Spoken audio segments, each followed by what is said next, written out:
እንደምን አምሽታችኋል። ከኢትዮጵያ ቴሌቪዥን የሰዓቱን ዜና ይዘን ቀርበናል። ተመስገን በየነ ነኝ። በመጀመሪያም ኢትዮጵያ ማለት ሲነኳት ማንም የማያውቀውን ኃይሏን የምታወጣ ሀገር ናት ሲሉ ጠቅላይ ሚኒስትር አብይ አህመድ ገለጹ። ጠቅላይ ሚኒስትር አብይ በማህበራዊ ትስስር ገጻቸው ባሰፈሩት መልእክታቸው ኢትዮጵያ ተስፋ መቁረጥን ራሱን ተስፋ አስቆርጠዋለች። ኢትዮጵያ የማያውቋት ተነሱባት፣ የሚያውቋት ተነሱላት፣ የማያውቋት ዘመቱባት፣ የሚያውቋት ዘመቱላት ብለዋል። ጠቅላይ ሚኒስትር አብይ ኢትዮጵያ ማለት ሲነኳት ማንም የማያውቀውን ኃይሏን የምታወጣ ሀገር ናት፣ እየሆነ ያለውም ይሄው ነው በማለት በማህበራዊ ትስስር ገጻቸው መልእክታቸውን አስፍረዋል።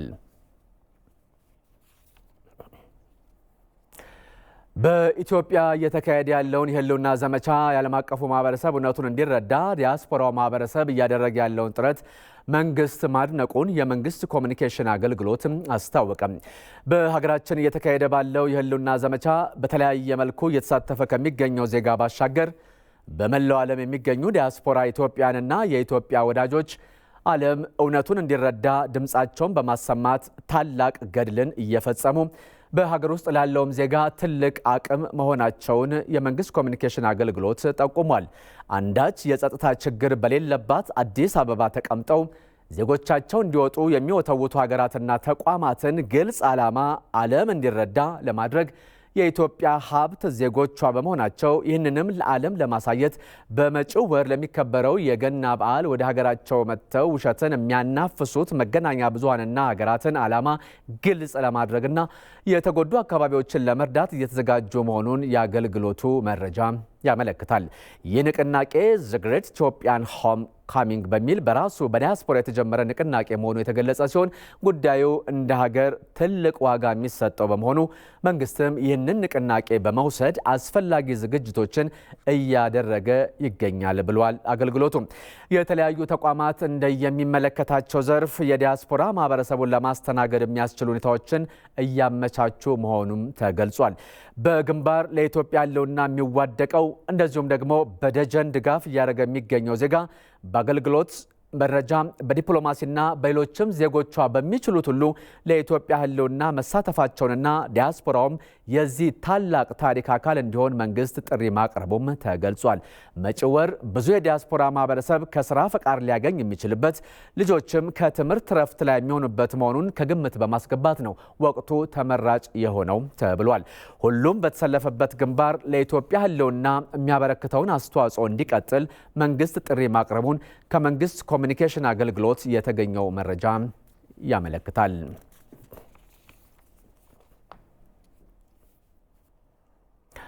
የታሪካዊቷ ላሊበላ ከተማ ኤርፖርት በአሸባሪ ህወሓት የጥፋት ቡድን ከፍተኛ ውድመት ደረሰበት። የጁንታ ኃይል በመሰረተ ልማቱ ላይ የፈጸመው ድርጊት ጸረ ኢትዮጵያነቱን በድጋሚ ያሳየበት ነውም ነው የተባለው። ለአማራ ሚዲያ ኮርፖሬሽን ዘገባ ጥበቡ ይርዳው። አሸባሪው የህወሓት ወራሪ ቡድን ከቀናት እስከ ወራት በቆየባቸው ሁሉም የአፋርና የአማራ አካባቢዎች ከሰው ልጅ አእምሮ በላይ የሆኑ ግፎችን ፈጽሟል። በታሪካዊቷ ላሊበላ ከተማ ያደረገውም ከዚህ የተለየ አይደለም።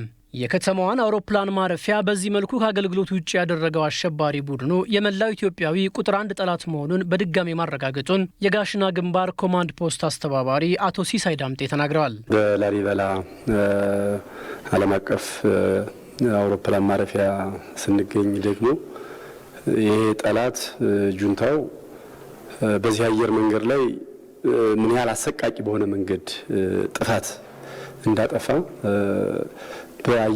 በአየር መንገዱ መሰረተ ልማት ላይ በከፍተኛ ደረጃ በከፋ ሁኔታ መሰረተ ልማቱን ያጠፋበት ሁኔታ ነው ያለ። ይሄ የአማራን ሕዝብ መጉዳት ብቻ ሳይሆን ኢትዮጵያን የጎዳበት በተጨባጭ እዚህ ላይ የኢትዮጵያ ዋና ጠላት እንደሆነ የተረጋገጠበት ሁኔታ እንዳለ በዚህ አየር መንገድ የኢትዮጵያ ሕዝብ ነው የሚገለገለው። ግን ደግሞ የአየር መንገድ ጥቅም እንዳይሰጥ በማድረግ መሰረተ ልማቱን ያወደመበት ሁኔታ ነው ያለ። መሰል የሀገርና ዓለም አቀፍ ሀብቶችን ማውደምና መዝረፍ የአሸባሪ ቡድኖች መገለጫ መሆኑን የገለጹት የጋሽና ግንባር ኮማንድ ፖስት አስተባባሪው የሀገርን ታሪክ ማጥፋት የለመደበት ህወሓትም በየደረሰበት ይህንኑ እየፈጸመ ይገኛል ብለዋል። የላሊበላ ውቅር አብያተ ክርስቲያናት ለአማራ ህዝብ ለኢትዮጵያ ህዝብ ብቻ ሳይሆን ከባህር ማዶ ዓለም አቀፍ ማህበረሰብም ጭምር የሚገለገሉበት ነው። ስለዚህ አሸባሪነቱ እንደ ሀገር ተፈርጆ ብቻ ሳይሆን በዓለም አቀፍ ላይም ጫናም ጭምር እያሳደረ ያለበት ሁኔታ እንዳለ ማየት ይቻላል ማለት ነው። ይሄ የቱሪዝም ሀብቱ በጣም ሰፊ ነው። ብዙ የውጭ ዜጎች ናቸው ከዚህ አብያተ ክርስቲያናት የሚገለገሉበት በጣም ትልቅ ቅርስ ነው። ለኢትዮጵያ ብቻ ሳይሆን ዓለምን ያስተማረ በአስደማሚ ሁኔታ ታሪክ ያለበት አካባቢ ነው። ይህን እኩይ ተግባሩን ከዚህ አውሮፕላን ማረፊያ ሲፈጽመው ኢትዮጵያ የኛ እንደ ሀገር ኢትዮጵያ የምትባለው ሀገር ካላት ታሪካዊ ይዘት ትውፊት ወደ ኋላ እንድትሄድ ለማድረግ ያደረገው ጥረት የጥፋት ኃይሉን አረመናዊ ድርጊት ለመጨረሻ ጊዜ ለመክታት ኢትዮጵያውያን እያደረጉት ያሉትን ተጋድሎ ሊያጠናክሩ ይገባል ያሉት አቶ ሲሳይ የወደሙ የሀገር መሰረተ ልማቶችም ተመልሰው ለአገልግሎት ይበቃሉ ብለዋል። ለአማራ ህዝብ ለአፋር ህዝብ ብቻ ሳይሆን የኢትዮጵያ ህዝብ ቀንደኛ ጠላት እንደሆነ በዚህ ምክንያት የኢትዮጵያ ህዝብ ዳር እስከ ዳር ተነቃንቆ ይህን ጠላት ላይመለስ ከወዲያኛው እንዲያሸልብ ለማድረግ ሰፊ ርብርብ እየተደረገ ያለበት ሁኔታ ነው ያለ። ጠላትን አሁንም ለአንድና ለመጨረሻ ጊዜ ግብዓተ መሬት በማስገባት ይህን የወደመውን መሰረተ ልማት የምናቃናበት ሁኔታ ይኖራል። የጥፋት ኃይሉ በዚህ መልኩ አውድሞና ዘርፎ ወደ መጣበት እንዳይመለስ በየአካባቢው ያለው ማህበረሰብ ተደራጅቶ ጠላቱን ማንበርከክ እንደሚገባውም ተገልጿል።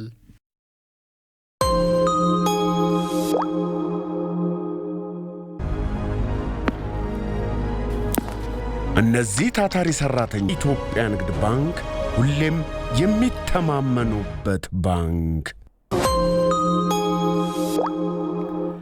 በአማራ ክልል ሰሜን ሸዋ ዞን አንጾኪያ ገምዛ ወረዳ አምቦሃ በተባለ ቀበሌ ህወሓት የሽብር ቡድን ከ100 በላይ ንጹሃን ዜጎችን መጨፍጨፉን የተጎጂ ቤተሰቦች ተናገሩ። በጅምላ ከተገደሉት መካከል ነፍሰ ጡሮች፣ እናቶች፣ ህጻናትና አካል ጉዳተኞች ይገኙበታል።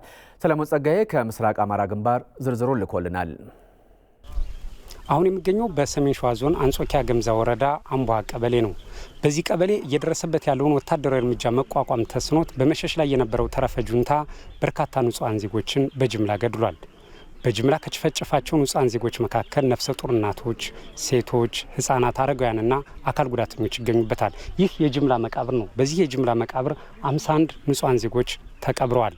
ይህ ድርጊት ከአፋሩ ጋሊኮማ፣ ከጭና ተክለ ሃይማኖት፣ ከማይል ካድራና ከቆቦ አጋምሳ ጅምላ ጭፍጨፋ ጋር የሚስተካከል ድርጊት ነው። እግሬ አውጭኝ ብሎ ሲፈረጥጥ የነበረው ተረፈ ጁንታ ከ100 በላይ ንጹሃን ዜጎችን በግፍ መግደሉን የተጎጂ ቤተሰቦች ይናገራሉ።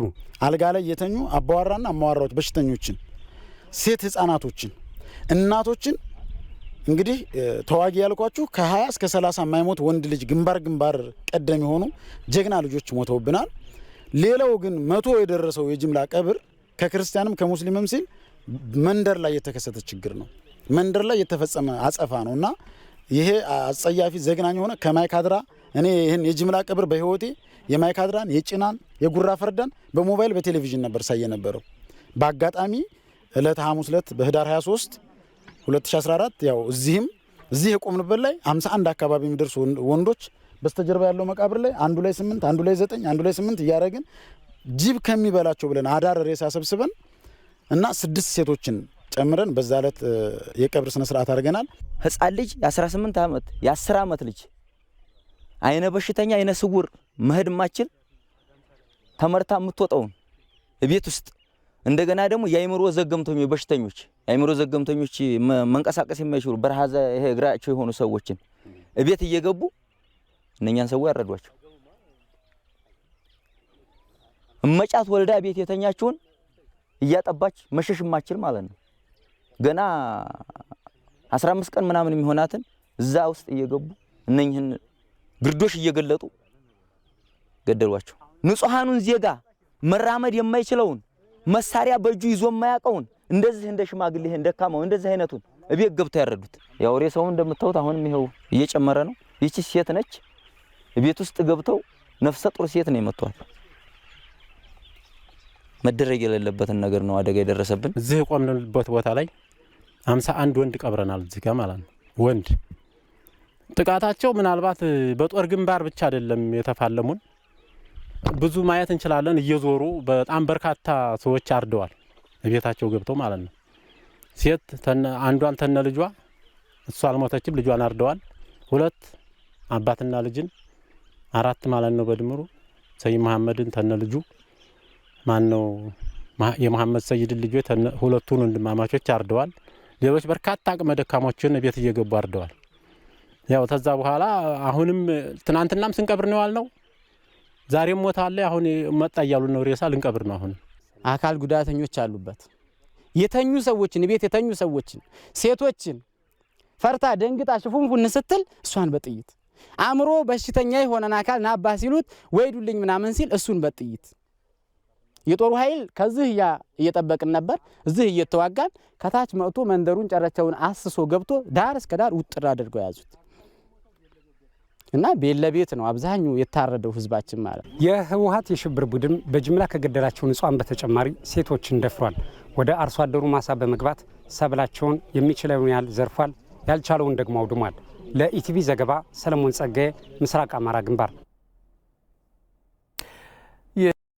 የህወሓት የሽብር ቡድን በሰሜን ሸዋ ዞን መሀል ሜዳ ከተማን በወረረበት ወቅት ደግሞ በርካታ ሰቆቃዎችና ግፎችን መፈጸሙን ነው ነዋሪዎች የገለጹት። የሽብር ቡድኑ በከተማዋ የመንግስትና የግለሰቦች ንብረቶችንም አውድመዋል። ለዝርዝሩ ከምስራቅ አማራ ግንባር ሰለሞን ጸጋዬ። የህወሓት የሽብር ቡድን ወረራ ከፈጸመባቸው የአማራ ክልል አካባቢዎች የሰሜን ሸዋ ዞን መንዝጌራ ወረዳ መሀል ሜዳ ከተማ አንዷ ናት። የሽብር ቡድኑ በከተማዋ ለ11 ቀናት ወረራ የፈጸመ ሲሆን በቆይታውም ከተማዋን እንዳልነበረች አድርጓታል። የህወሓት የሽብር ቡድን አልፋና ኦሜጋ ግቡ ሀገር ማፍረስ ነው። ኢትዮጵያን የማፍረስ የቆየ እኩይ ፕሮጀክቱን ተግባራዊ ከሚያደርግባቸው መንገዶች አንዱ የህዝብን መሰረታዊ ጥቅሞች የሚጻረሩ ተግባራትን ማከናወን ነው። በመሀል ሜዳ ከተማም ይህ ህዝባዊ አገልግሎት ሲሰጥ የነበረውን ኢትዮ ቴሌኮም በዚህ መልኩ አውድመውታል። የሽብር ቡድኑ በከተማዋ የፈጸመውን ከጦር ወንጀል ጋር አንድናያው የሆነ ኢሰብአዊ ድርጊት መፈጸሙን የከተማዋ ነዋሪዎች ይገልጻሉ። ልብስ ነበረ፣ ልብስም ወሰዱ። ብር ነበረ እነሱን የሰራኋቸው ግማሾቹ በማይከፍሉበት ሰዓት የሰራኋትንም ወሰዱብኝ እና ብዙ አሰቃቂ ነገር ከልጅቷ ጋር በቃ ልጄም እቅፍ አድርጌ 3 ጊዜ ሲያቀባብልብኝ 3 ጊዜ እግሩ ላይ ወደኩ። ሊደፍር ሞክሮ 4 ወንዶች ናቸው። ልጄም አለች። ልጅቷ የ2 ዓመት ልጅ ነች። ልጅቷ በጣም ነው የተሳቀቀችው፣ በጣም ነው ያለቀሰችው። እኔን ራሱ ብር አንጣ ይሄን አንጣ እያሉ በነጋዴም ሆነ በእንትኖች ላይ ያለውን እንትን ዘረፋ በከባድ አካሂደዋል እና በጥይት ሁሉ እስከ መሳት ደረጃ ላይ ደርሰዋል። እያስፈራሩ ይህን ታላመጣችሁ እያሉ ያው ዘረፋው ከባድና ዘግናኝ የሆነ እርምጃ እያካሄዱ ነው ሲሰሩ የቆዩት። እዚህ ከገቡ በኋላ ቢያንስ የኔ በጤውን የገደሉት እኔም ባይኔ የሚያየሁት ነገር ነው። ጓደኞችም አሉ ልጁን ሲገሉት፣ እኔ ግን አምልጭ በሌላ ቦታ ነው የገባሁት። በጣም አሰቃቂ ግድያ ነው እየገደሉ ያሉት ምንም የማያውቀውን እና ደግሞ ለምሳሌ ሰው ለምን አልገባም ይላሉ። አልገባም ብለው ግን ያ ሰው እየመቶ ሱቅ ሲከፍትላቸው እስከዛሬ ነበርክ፣ አሁን ምን ሰራ፣ አሁን ለምን መጣ፣ አንተ መረጃ ነህ እያሉ ገንዘብ የሚቀበሉ ነበር። ብቻ ይግባ አንተ ባለ ሀብት ነህ አምጣ ገንዘብ፣ ኪስ ይበረብራሉ፣ ስልክ ይወስዳሉ፣ ይሰብራሉ። የእነሱ በቃ አማራጭ ይሄ ነው። እነሱ ጭር ካለ 2-3 ይሆናል እኛን ዘርፍ የሚላሉ። ግን እዚህ ዩኒየን መጡ፣ እነሱ ሰብረው ገቡ፣ የሚፈልጉትን ወሰዱ። በገባበት ቦታ ሰው ይገላል፣ ይዘርፋል። በአራቱም አቅጣጫኛ እየገባን ተዋግተነዋል፣ ገጥመነዋል፣ አይተነዋል። ባዶ ናቸው፣ ፈሪዎች ናቸው። በወሬ ነው እንጂ እነሱ አንድም ቦታ ግንባር ገጥመው የሚዋጉት ነገር የላቸውም። የህወሓት የሽብር ቡድን በመሀል ሜዳ ከተማ ወረራ በፈጸመበት ወቅት በርካታ ሴቶችን ደፍሯል። የሽብር ቡድኑ የተደፈሩ ሴቶች ተገቢውን የሕክምና አገልግሎት እንዳያገኙ የሕክምና ተቋማትን ቁሳቁስ የሚችለውን ዘርፏል፣ የማይችለውን ደግሞ በዚህ መልኩ አውድሟል። የሽብር ቡድኑ በርካታ ብርቅዬ እንስሳትን የያዘውን የጓሳ ፓርክንም በእሳት በማቃጠል ጉዳት አድርሶበታል። በአሁኑ ወቅት የመሀል ሜዳ ከተማ ወደ ቀድሞ ሰላሟ ተመልሳለች። ለኢቲቪ ዘገባ ሰለሞን ጸጋዬ፣ ምስራቅ አማራ ግንባር። በአዲስ አበባ የሚኖሩ የትግራይ ተወላጆች አሸባሪ ህወሓትን በመቃወም ሰልፍ አካሄዱ። ሰልፈኞቹ የትግራይ ህዝብ ለጥቂት ስልጣን ጥመኞች ሲባል ማለቅ የለበትም ብለዋል። ሙሉ ግርማ የተከታትሎታል። አዲስ አበባ የሚኖሩ የትግራይ ተወላጆች አሸባሪ ህወሓትን በመቃወም ከመከላከያ ሰራዊት ጎን መሆናቸውን ለመግለጽ በአበበ ቢቂላ ስታዲየም ሰልፍ አካሄዱ። በትግራይ ህዝብ ስም ለ27 ዓመት ያህል ሲነግድ የነበረው አሸባሪ ቡድን ከስልጣኑ ሲወገድ ህዝቡ መሸሸጊያ አድርጎ ቆይቷል። በዚህ አልበቃ ያለው አሸባሪ ቡድን በዚህ ዘመን የጠመንጃ አፈሙዝ ምርጫ አድርጎ በኢትዮጵያ ላይ ጦርነት ሲከፍት የትግራይን ሕዝብ ከህፃናት ጀምሮ ወደ ጦርነቱ በመማገድ ላይ መሆኑን ሰልፈኞቹ አውግዘዋል። ምንም እውቀት በዛይ ሁሉ ናይ ጦርነት እውቀት ወይም ደግሞ ንትግራዋይ ዘይ ጠቅም ምንም ስለ ጦርነቱ እውቀት የሌላቸው ህፃናት ዓላማውና መጨረሻው ለማይታወቅ ጦርነት እየተማገዱ ነው። የትግራይን ህዝብ ጋሻ አድርገው የራሳቸውን ስልጣን እድሜ ለማራዘም የሚያደርጉት ሴራ ነው። እነዚህ ሰዎች ለትግራይም ሆነ ለቀሪው የኢትዮጵያ ህዝብ የማይጠቅሙ በመሆናቸው ሁሉም ወጣት ከፌደራል መንግስት ጎን ሊቆም ይገባል። ህይወቱን ያላግባብ መከበር የለበትም። እባካችሁን ወጣቶቹን ከመሞት ከመማገድ ከሳት እባካችሁን አውጣቸው። እናንተ ብትያዙ 3-4 ናችሁ፣ በፍሬ የምትቆጠሩ ናችሁ። እናቶች አያልቅሱ፣ ወጣቶች አገር ተረካቢ ናቸው፣ አያልቅሱብን። ጥቃቅን ጥቅም ፈላጊዎች ናቸው እኮ አገርን እየበጠበጡና እያፈረሱ ያሉት። ትግራይ ወጣት ህፃናትን እየማገዱ ህዝብ ማዕበል አድርጎ እየማገዱ ባልሆነ መንገድ ተታሎ አታሏቸው ያስገቧቸው ትግራይ ህፃናት ወጣቶች፣ ትልቆች ትንሾች እባካችሁ አስተውላችሁ አዳምጡ። አሸባሪው ቡድን ራሱን ለማዳንና የትግራይ ህዝብና ህወሓት አንድ ነው በማለት የአምባገነን ስሪቱ ለማስቀጠል ሲጣጣር ቆይቷል። ይህም የቡድኑ አስተሳሰብ ቡድንና ህዝብን መለየት ያቃተው መሆኑንም ሰልፈኞቹ ተናግረዋል። ምንም ለጋነ ነገርስ የውሎም አይቀር በሐሳብ ክትጋነ ይትኸሊ የትግራይ ህዝብና ህወሓት ፍጹም የሚያገናኛቸው ነገር የለም። ፓርቲ ማለት ሐሳብ ነው፣ ህዝብ ግን ህዝብ ነው። የትም ዓለም ላይ እንደዚህ አይነት ነገር ታይቶም ተሰምቶም አይታወቅም። አሸባሪው ህወሓት ለትግራይ ህዝብ ሊቆምለት አይችልም። የትግራይ ህዝብ የፈለገውን ያህል ችግር ቢያጋጥመውም ህዝቡ ለራሱ በቂ ነው። የትግራይ ህዝብና ህወሓት አንድ አይደሉም በፍጹም። የትግራይ ህዝብ ሰላም ወዳድ ኢትዮጵያዊ ነው። አንድ ክልልን ከኢትዮጵያ መነጠል አስቦ የተነሳው ዝርዝራዥ ጁንታ የሰላቱ ዝርዝራዥ እንቁላል ተላላኪ ካጂ የሀገሩን የኢትዮጵያን ባንዲራ የጀግኖችን ባንዲራ ካጂ ለጠላት ባንዲራ ሰጋጅ ለጠላት የሚንበረከክ ለጠላት ጡንቻ የሚንበረከክ ኢትዮጵያዊ የለም። አለው ካለ እሱ ኢትዮጵያዊ አይደለም። ጀግናው መሪያችን በአሁኑ ሰዓት ግንባር ላይ ነው ያለው። ቤተ መንግስት ገብቼ አይቼዋለሁ። ኒሻን በተሸለመ ጊዜ ቤተ መንግስትን ገብቼ አይቼዋለሁ። ከሀገሬ ምንም የሚበልጥ የለም በማለት ቤተ መንግስትን ጥሎ በአሁኑ ሰዓት ግንባር ላይ ሆኖ እያጸዳ ነው ያለው። ኢትዮጵያ ነፃ እያደረጋት ነው ያለው ከጀግናው መከላከያ ሰራዊት ጋር እየመራ።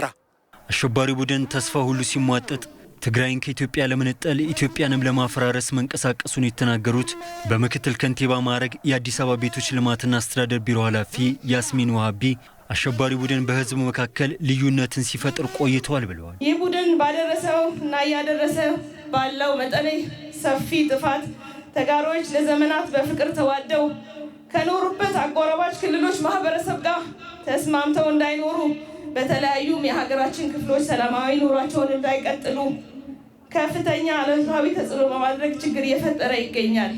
በአዲስ አበባ የሚኖሩ የትግራይ ተወላጆችም የአሸባሪውን ሴራ በማክሸፍ የከተማዋን ሰላም ለማስጠበቅ በሚደረገው ስራም የበኩላቸውን አስተዋጽኦ እንዲያደርጉም የቢሮ ኃላፊዋ ጠይቀዋል። ተጋሩ የመዲናችን ነዋሪዎች ከማንኛውም የጥፋት ኃይል መጠቀሚያነት ራሳችሁን አርቃችሁ ከተማችን ሰላም ለማስጠበቅ በሚደረገው እንቅስቃሴ ሁሉ የበኩላችሁን አስተዋጽኦ እንድታደርጉ መጠየቅ እፈልጋለሁ። በአዲስ አበባ የሚኖሩ የትግራይ ተወላጆች ሀገር ለማፍረስ ከታሪካዊ ጠላቶች ጋር በባንዳነት ተሰልፎ ኢትዮጵያን የሚወጋውን አሸባሪውን ቡድን በተለያዩ መፈክሮች በሰልፉ ላይ አውግዘዋል። በሌላ በኩል በሊባኖስ ቤይሩት ከተማ ምዕራባውያን በኢትዮጵያ ላይ የሚያደርጉትን ጣልቃ ገብነትና ጫና የሚቃወም ሰልፍ ተካሂዷል። የኖሞር ወይም የበቃ ንቅናቄ አካል በሆነው በዚሁ ሰልፍ ኢትዮጵያውያን፣ ኤርትራውያንና የኢትዮጵያ ወዳጆች ተሳትፈውበታል። በሊባኖስ ቤይሩቱ ሰልፍ ሰልፈኞቹ አንዳንድ የምዕራባውያን ሚዲያዎች በኢትዮጵያ ላይ የሚያሰራጩትን የሐሰት ዘገባም አውግዘዋል። በኢትዮጵያ ላይ የሚደርሱ ውጫዊ ጫናዎችን የሚቃወሙ መልእክቶችን የያዙ መፈክሮችንም ሰልፈኞቹ አሰምተዋል።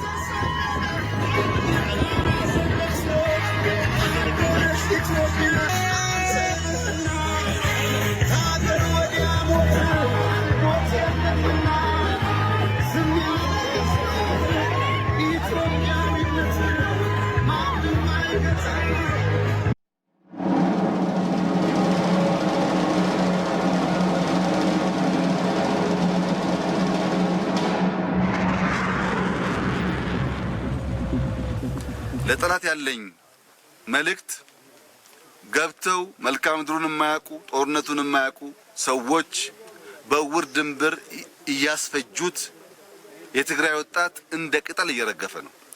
ይህ የትግራይ ወጣት መሸነፉን አውቆ አሁን ባለው ግልጽ ራዕይ በሌለው እቅድ በሌለው መዳረሻውን በማያውቅ የውር ድንበር ጉዞ ድል እንደማይመጣ አውቆ እጁን ለሀገር መከላከያ ሰራዊት፣ ለልዩ ኃይሎች፣ ለሚሊሻ፣ ለህዝቡ ከዛሬ ጀምሮ እንዲሰጥ ያ ማድረግ ካልቻለ በሰሞኑ ያየው አላግባብ የመርገፍ ሁኔታ ይቀጥላል ማለት ነው። ሰው እንዳይሞት ስለሚፈለግ እነዚህ ወጣቶች እጃቸውን እንዲሰጡ ጦርነቱ እንዳለቀ የዘረፋ ተግባር ባጭር እንደሚቀጭ ተገንዝበው እጃቸውን እንዲሰጡ የትግራይ እናቶች ደግሞ እንዲጠይቁ ልጄ የታል እንዲሉ መጠየቅ አለባቸው። ልጆቻቸውን በከንቱ እያረገፈ ለሚቀልድ ኃይል ዝም ማለት ሳይሆን ጠይቀው ልጃቸው የታል ማለት አለባቸው።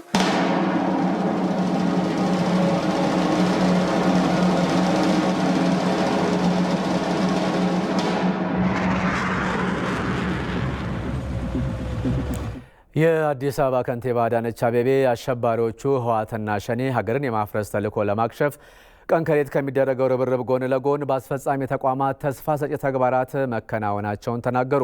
የአዲስ አበባ አስተዳደር አስፈጻሚ ተቋማት የ100 ቀን እቅድ አፈጻጸማቸውን ገምግመዋል። ለአዲስ ሚዲያ ኔትወርክ ዘገባ ጥላሁን ካሳ። የሀገርን ህልውና ለማስጠበቅ ከሚከፈለው ዋጋ ጎን ለጎን የከተማዋን የልማት እቅዶች ለማሳካት አቻ እንቅስቃሴ እየተከናወነ መሆኑን ነው የአዲስ አበባ ከተማ አስተዳደር ያስታወቀው። ይህን በተሳካ ሁኔታ ለማከናወን እንዲረዳ የአስተዳደሩ አስፈጻሚ ተቋማት ከጥቅምት ወር ጀምሮ የ100 ቀን እቅድ አዘጋጅተው ወደ ተግባር ገብተዋል። ተቋማቱ አፈጻጸማቸውንም ገምግመዋል። በዚህ የግምገማ መርሃ ግብር ላይ የተገኙት የአዲስ አበባ ከተማ አስተዳደር ከንቲባ ወይዘሮ አዳነች አቤቤ ሀገርን ለማዳን ከፍተኛ ዋጋ እየተከፈለ በሚገኝበት በዚህ ወቅት የተቋማቱ የ15 ቀናት አፈጻጸም ተስፋ ሰጪ ነው ብሏል። በዚህ አስቸጋሪ ወቅት በስነ ልቦና በሁሉም ተረጋግተን ስራዎቹን አጣጥመን ለመምራት የሄድንበት መደበኛ ስራ ጭምር ብቻ ሳይሆን በእቅዳችን መሰረት መመራት አለብን የሚለው የተሄደበትም የተመራበትም መንገድ በጥንካሬ ሊታይ የሚገባው ነው። በሌላ በኩል ደግሞ አዲስ አበባ አንድ የጥፋት ኃይሎች ትልቅ የታርጌት ቦታ ከመሆኗና በተለያየ መንገድ ከስራ ላይ አእምሯችንን ሊነቅሉ የሚችሉ ብዙ ጫናዎች፣ ውዝግቦች እና የሚዲያ ዘገባዎችም የሚደረጉበት ወቅት ከመሆኑ አንጻር ተቋቁመን ይህንን ስራ መስራታችን ጥሩ ነው። የልማቱ ዋና እንቀሳቃሽ የሆነው ገቢ የተሻለ ምዕራፍ ላይ እንደሚገኝም ተጠቅሷል። በ4 ወሩ ለመሰብሰብ የታቀደው ወደ 20 ቢሊዮን ብር ነው። ዛሬ ላይ ቆመን 25 ቢሊዮን ብር ሰብስበናል። ካሉን 420 ሺህ ግብር ከፋዮች ውስጥ 91% ግብር ከፋዮች ግብሮቻቸውን አሳውቀው ከፍለዋል። በዚህ ወቅት ገቢን ለመሸሸግ ነው የሚካሄደው። መርቼውም አይቼዋለሁና ገቢ ለመሸሸግ ለመደበቅ የተለያዩ ህገወጥነቶችን ለመስራት ነው እንጂ ሀገሬ አጣብቂኝ ውስጥ ገብታለች፣ በዚህ ወቅት በተሻለ ሁኔታ ገቢ መክፈል አለብኝ የሚል እምነት ባይመጣና እንቀጥላለን፣ ሰላማዊ ሁኔታው ይቀጥላል የሚል እምነት ባይኖር ገቢ አይከፍልም ሰው። በእኛ ጥንካሬ ሁሉም ቦታ ደርሰን የሰበሰብነው ገቢ ነው የሚል አይደለም። በዚህ በአስቸጋሪ ወቅት የተገኘው ገቢ ካለፈው መሰል ወቅት ጋር ሲነጻጸር ከ6 ቢሊዮን ብር በላይ ብልጫ አለውም ተብሏል። ይህም ምን ያህል ሀገር ወዳድ የንግዱ ማህበረሰብ መኖሩን ያመላክታል ብሏል ከንቲባ። እንደ እቅድ አፈጻጸሙ የንግዱ ማህበረሰብ በዚህ በህልውና ዘመቻ ወቅት ማህበረሰቡ በሰው ሰራሽ የዋጋ ንረት እንዳይቸገር በማድረግ አበርክቶ የጎላ መሆኑንም ጠቅሷል። ወይዘሮ አዳነች ንግድም ላይ በዚህ ወቅት ብዙ ህገወጦች በተለያየ መንገድ ማህበረሰባችን ላይ ጫና የሚያደርጉበት ወቅት ነበር። ተቋሙ ከባለድርሻ አካላት ጋር ተያይዞ የተሻለ እንቅስቃሴ ባያደርግ ኖሮ በተለይም ደግሞ ከአዲስ አበባ ውጪ ከአምራቾች ወደ አዲስ አበባ ምርት እንዲገባ በማድረግ ወቅታዊ የሆነ ከፍተኛ የሆነ የኑሮ ውድነት ሊከሰት የነበረውን መቆጣጠር የተቻለበት ገበያ ማረጋገጥ የተቻለበት ጥሩ ተሞክሮ የሚወሰድበት መጠናከር ያለበት ስራ ነው። በመሬት ዝርፊያ ላይም የተሰማሩ ግለሰቦችን ለህግ ማቅረብና ባልተገባ መንገድ የተዘጋጁ የይዞታ ማረጋገጫዎችንም ማምከን መቻሉም ተገልጿል። ባክ አድርጎ ካርታ አትሞ ለማውጣት የተዘጋጀ ብዙ ኪራይ ሰብሳቢ ኃይል አለ። ይሄ ለይተን ወደ 470 ሺህ በላይ ካርታዎችን ሰብስበናል። በተለይ 400 ሺህ የሚባለው ካርታ የተሰራጨው ወይም ለህጋዊ አሰራር ተብሎ የተበተነው የብዙ አመታት ነው። የተለያየ አይነት ህትመቶች የነበሩበት ነው። ኢቨን በ20-15 አመት በፊት ጭምር የነበሩ ካርታዎች ናቸው ማለት ነው። ስለዚህ ወደ ኋላ ባክዴት አድርጎ ለመስራትም ጭምር የሚከለክል ነገር ምንም የሌለበት ነው። ይሄን ሰብስበዋል ከ400 ሺህ በላይ ማለት ነው። ይሄ በየግለሰቦች ሼልፍ ውስጥም ጭምር የነበረ እየተሰበረ የወጣበት ነው። በቀጣይም የወጡ እቅዶችን ከማሳካት ጎን ለጎን የከተማዋን ሰላም አስተማማኝ ለማድረግ በትኩረት ይሰራልም ተብሏል። አሁንም የትኩረት መስካችን የአካባቢያችን ሰላም ማስጠበቅ፣ ቢሮአችንን ሰላም ማድረግ፣ ሰራተኞቻችን ውጤታማ እንዲሆኑ ማድረግ፣ የአገልግሎት አሰጣጥ ስታንዳርዱን ጠብቆ እንዲሰጥ የማድረጉ ስራ በመሰረታዊነት አንዱ የትኩረት መስክ ሆኖ ኢቫሉዌሽኑም በዛው ልክ ቸክ እየተደረገ የሚመራበትን ስርዓት እየዘረጋን መሄድ መቻል አለብን። ይሄ የሁላችንም ኃላፊነት ነው። ሁሉም ተቋም የሚተገብረው ነው። የዜና የሚተላለፍላችሁ ከኢትዮጵያ ቴሌቪዥን ነው።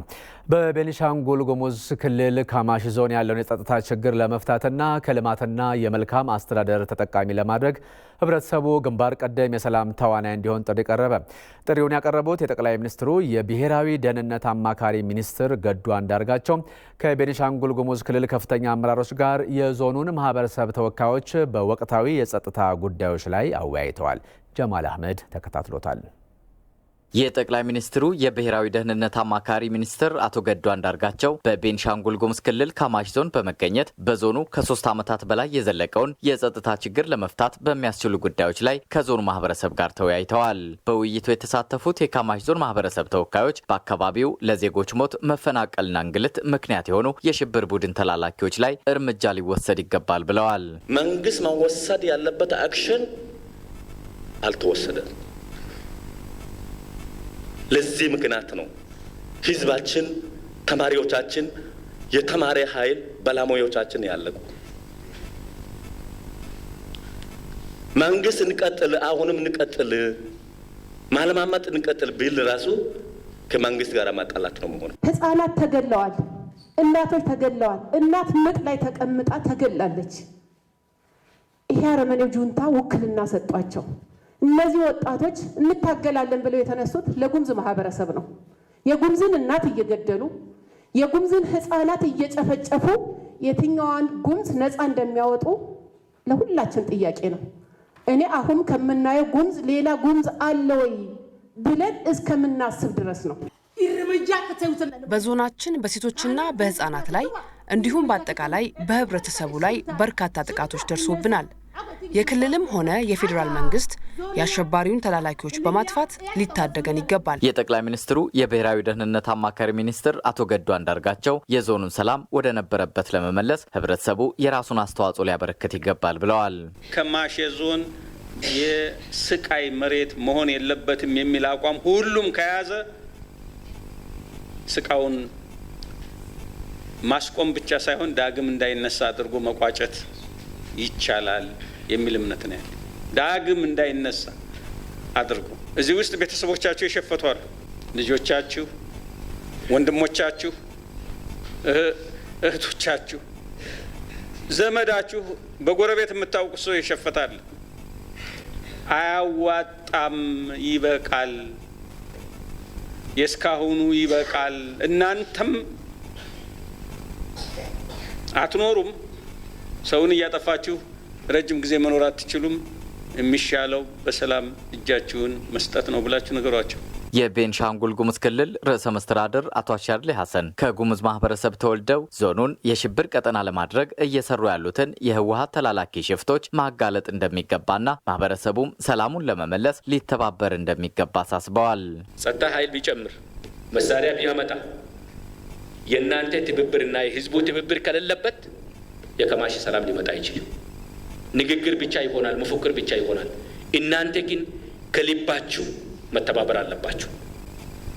አሁን ይሄ ጠላት ነው፣ ለጉሙዝ አይጠቅምም፣ አገር የሚያፈርስ ነው ብላችሁ እዚህ እንደተናገራችሁ በተግባር ከቀየራችሁ በእርግጠኝነት ሰላም እዚህ አካባቢ ይመጣል። እነዚህ ጸረ ህዝብ የሆኑ ሰዎች ተለቅሞ እስር ቤት ካልገቡ የሚደረገው ኦፕሬሽን ውጤታማ አይሆንም። ተለቅሞ መጠየቅ አለባችሁ።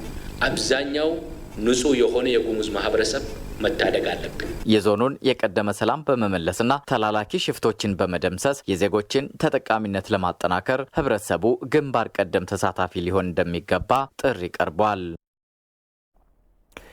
የአሸባሪውን ሸኔ ቡድን የጥፋት ተልዕኮ ለመከላከልና የአካባቢያቸውን ሰላምና ደህንነት ለማረጋገጥ በንቃት እየሰሩ መሆናቸውን በኦሮሚያ ክልል የምስራቅ ሸዋ ዞን ነዋሪዎች ተናገሩ። በምክትል ርዕሰ መስተዳድር ማዕረግ የኦሮሚያ ክልል የከተማ ክላስተር አስተባባሪ አዲሱ አረጋ በሀገር ህልውና ማስከበርና አካባቢን በመጠበቅ የክልሉን ደህንነት ለማረጋገጥ ህብረተሰቡ ንቁ ተሳትፎ እያደረገ መሆኑን ተናግሯል። ይድነቃቸው ሰማው ዝርዝሩን አዘጋጅቷል። የሚያቀርበው ሰለሞን አበጋዝ ነው።